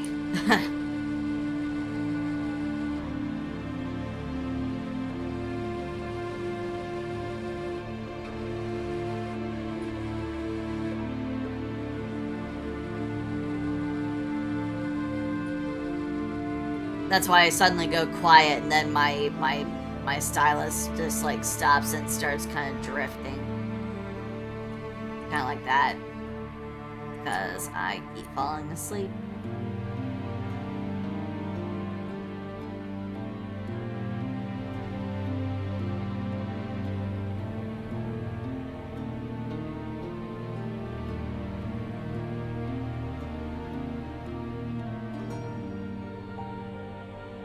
I want to be able to give you guys a fun experience, though, because I know that I didn't do a whole lot of interacting during the game.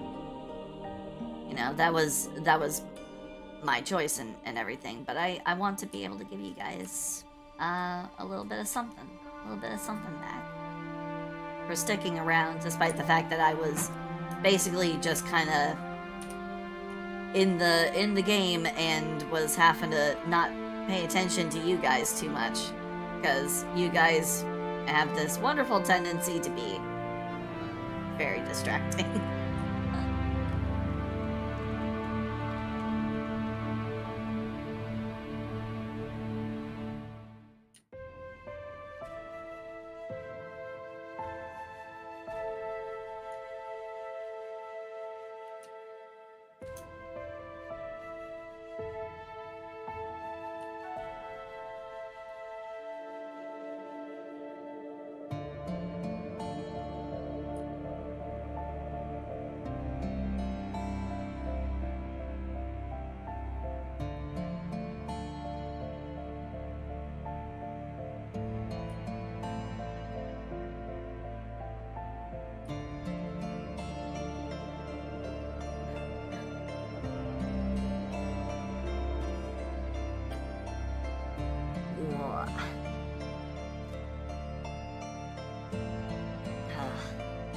I might actually be a little bit too tired to do too much more, but I will at least give this drawing some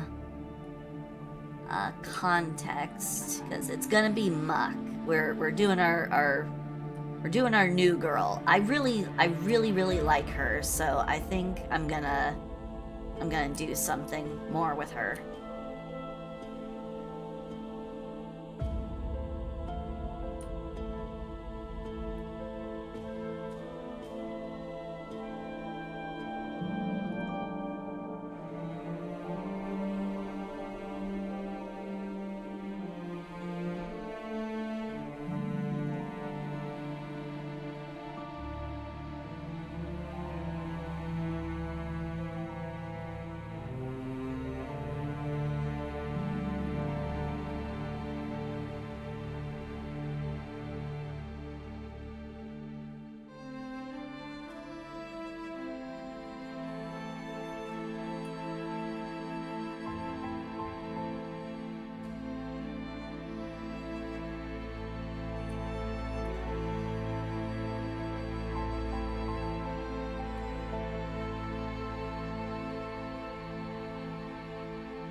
There we go. So then we can pretend that this is not visible, or it's like fog. It's a conveniently anime fog mist censorship right there.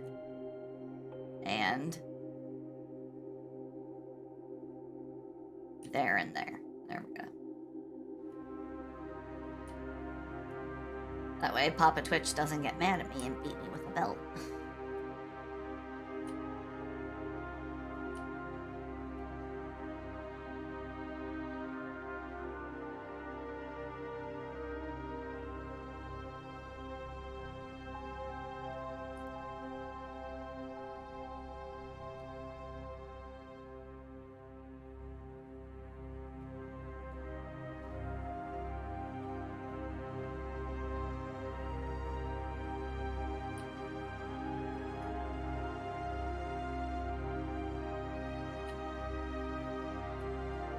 She's not a completely and totally, like, recklessly, ruthlessly, grungy goblin. She just lacks manners and decorum. I mean, what's the point, right?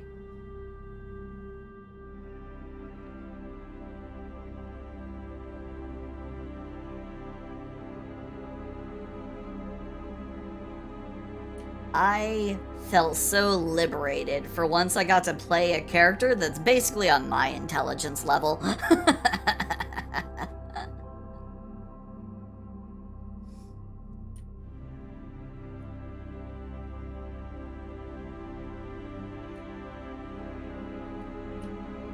Because my sorceress is a warforged sorceress with an unnaturally high intelligence.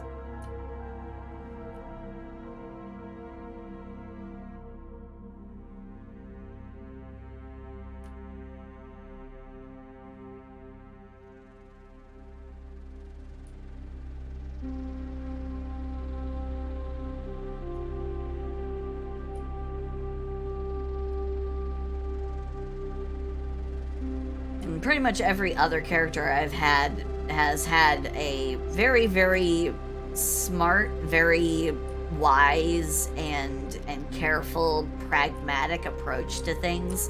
It was liberating to finally just be like, oh, a whole bunch of dudes in an alleyway? Yeah, no, Eldritch Blast, no questions. I just started blasting. It was good to finally just kind of click off and be like, you know what? Yeah, I'm just gonna live in the moment.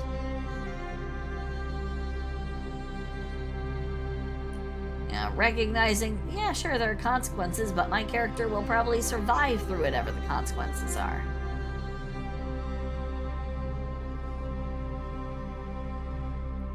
Polly. How did it go? It went fantastically.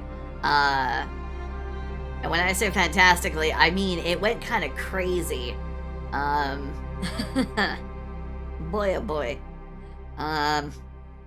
So a few things have been established. My goblin, Muck, is a horrendously poorly mannered eater. She just makes a mess all the time. She doesn't care about the contents of her bag getting covered in food stains and stuff. She has an assortment of foodstuffs that she's sort of stolen from all over the place already, and she's already, yeah.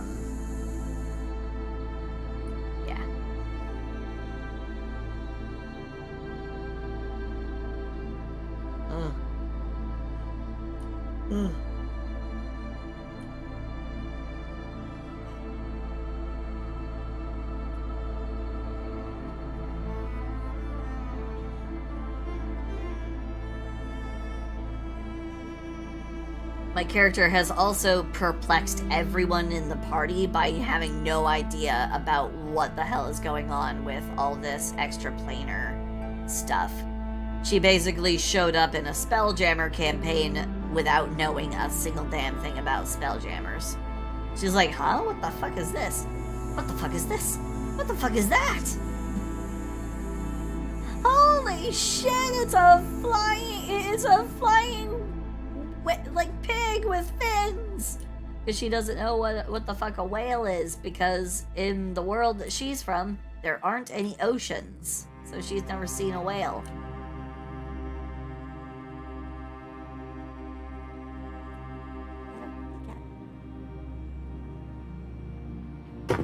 Oh.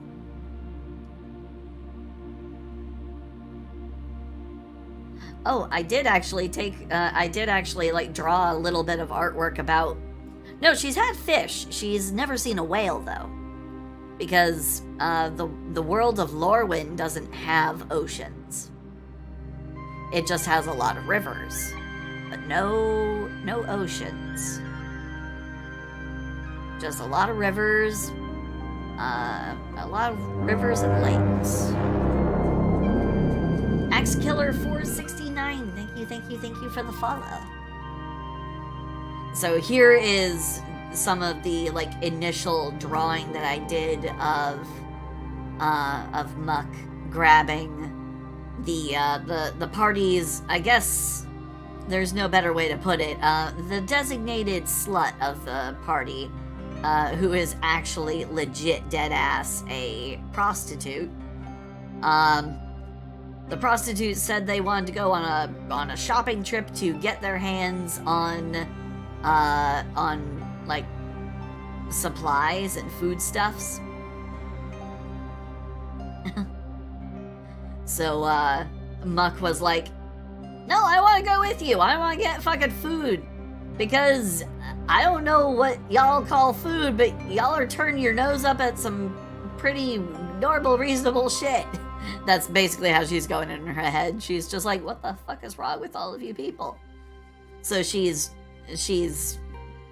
dragging, her name is Fauna, and she's dragging Fauna along to get food. And she was being a dirty, sticky little barbecue sauce and syrup-covered gremlin reaching up onto the table from underneath. She was just like randomly grabbing at shit on the table, trying to get to the food that the party was kind of going over. They had some food there, but they also had the plans for the big thing that they were doing. But, yeah, Muck was just like, oh, food on a table. And she's just reaching up and going, eh. And while she was doing that, I also drew this picture of a Spelljammer ship, sailing through the skies. Also reminds me,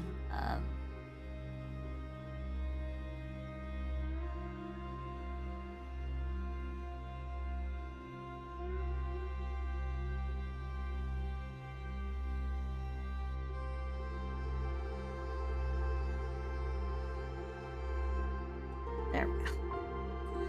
Yeah. An escort monk one day? That would be neat. That would be quite neat. And also a little bit sexy. Very cool. I approve. But yeah, that kind of covers what Muck was up to for the day. So, and I'm just finishing off with, you know, my signature additional bit of lewdness. So, a little bit of Muck taking a bath. I thought it would be a nice little thing.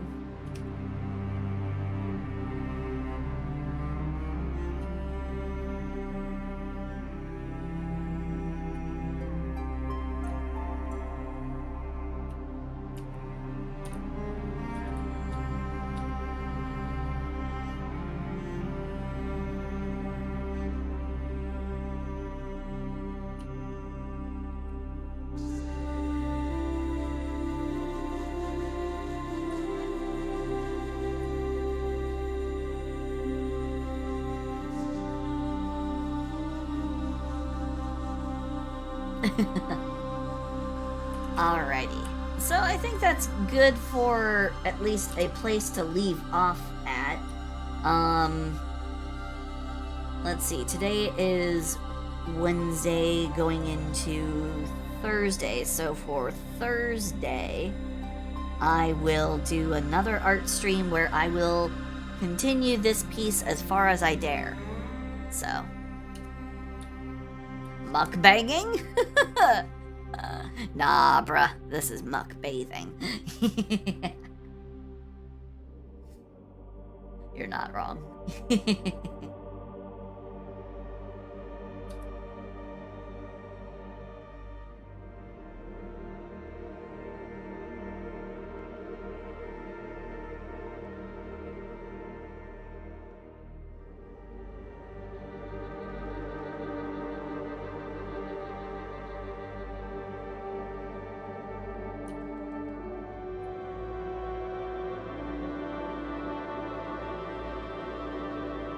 There we go.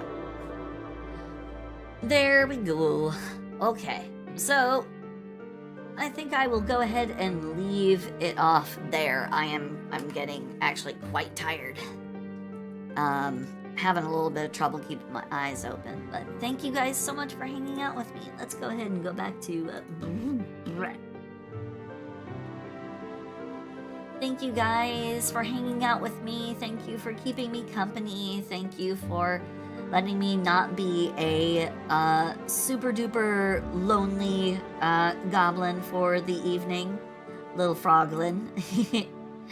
And yeah, I hope to see you guys maybe possibly tomorrow if you want to.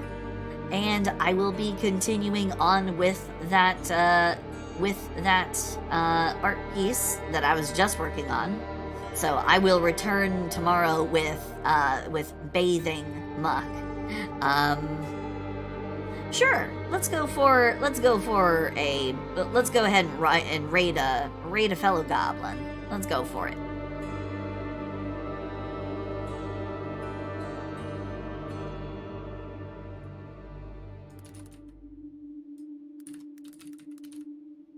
Oh, Tia Singer is currently playing Destiny 2. So let's go ahead and drop in on them. Thank you guys so much for hanging out with me. I love all of you, and I hope to see you again tomorrow. Bye-bye. Bye. Bye-bye, bye-bye, bye-bye. Bye-bye. Bye-bye. Mwah.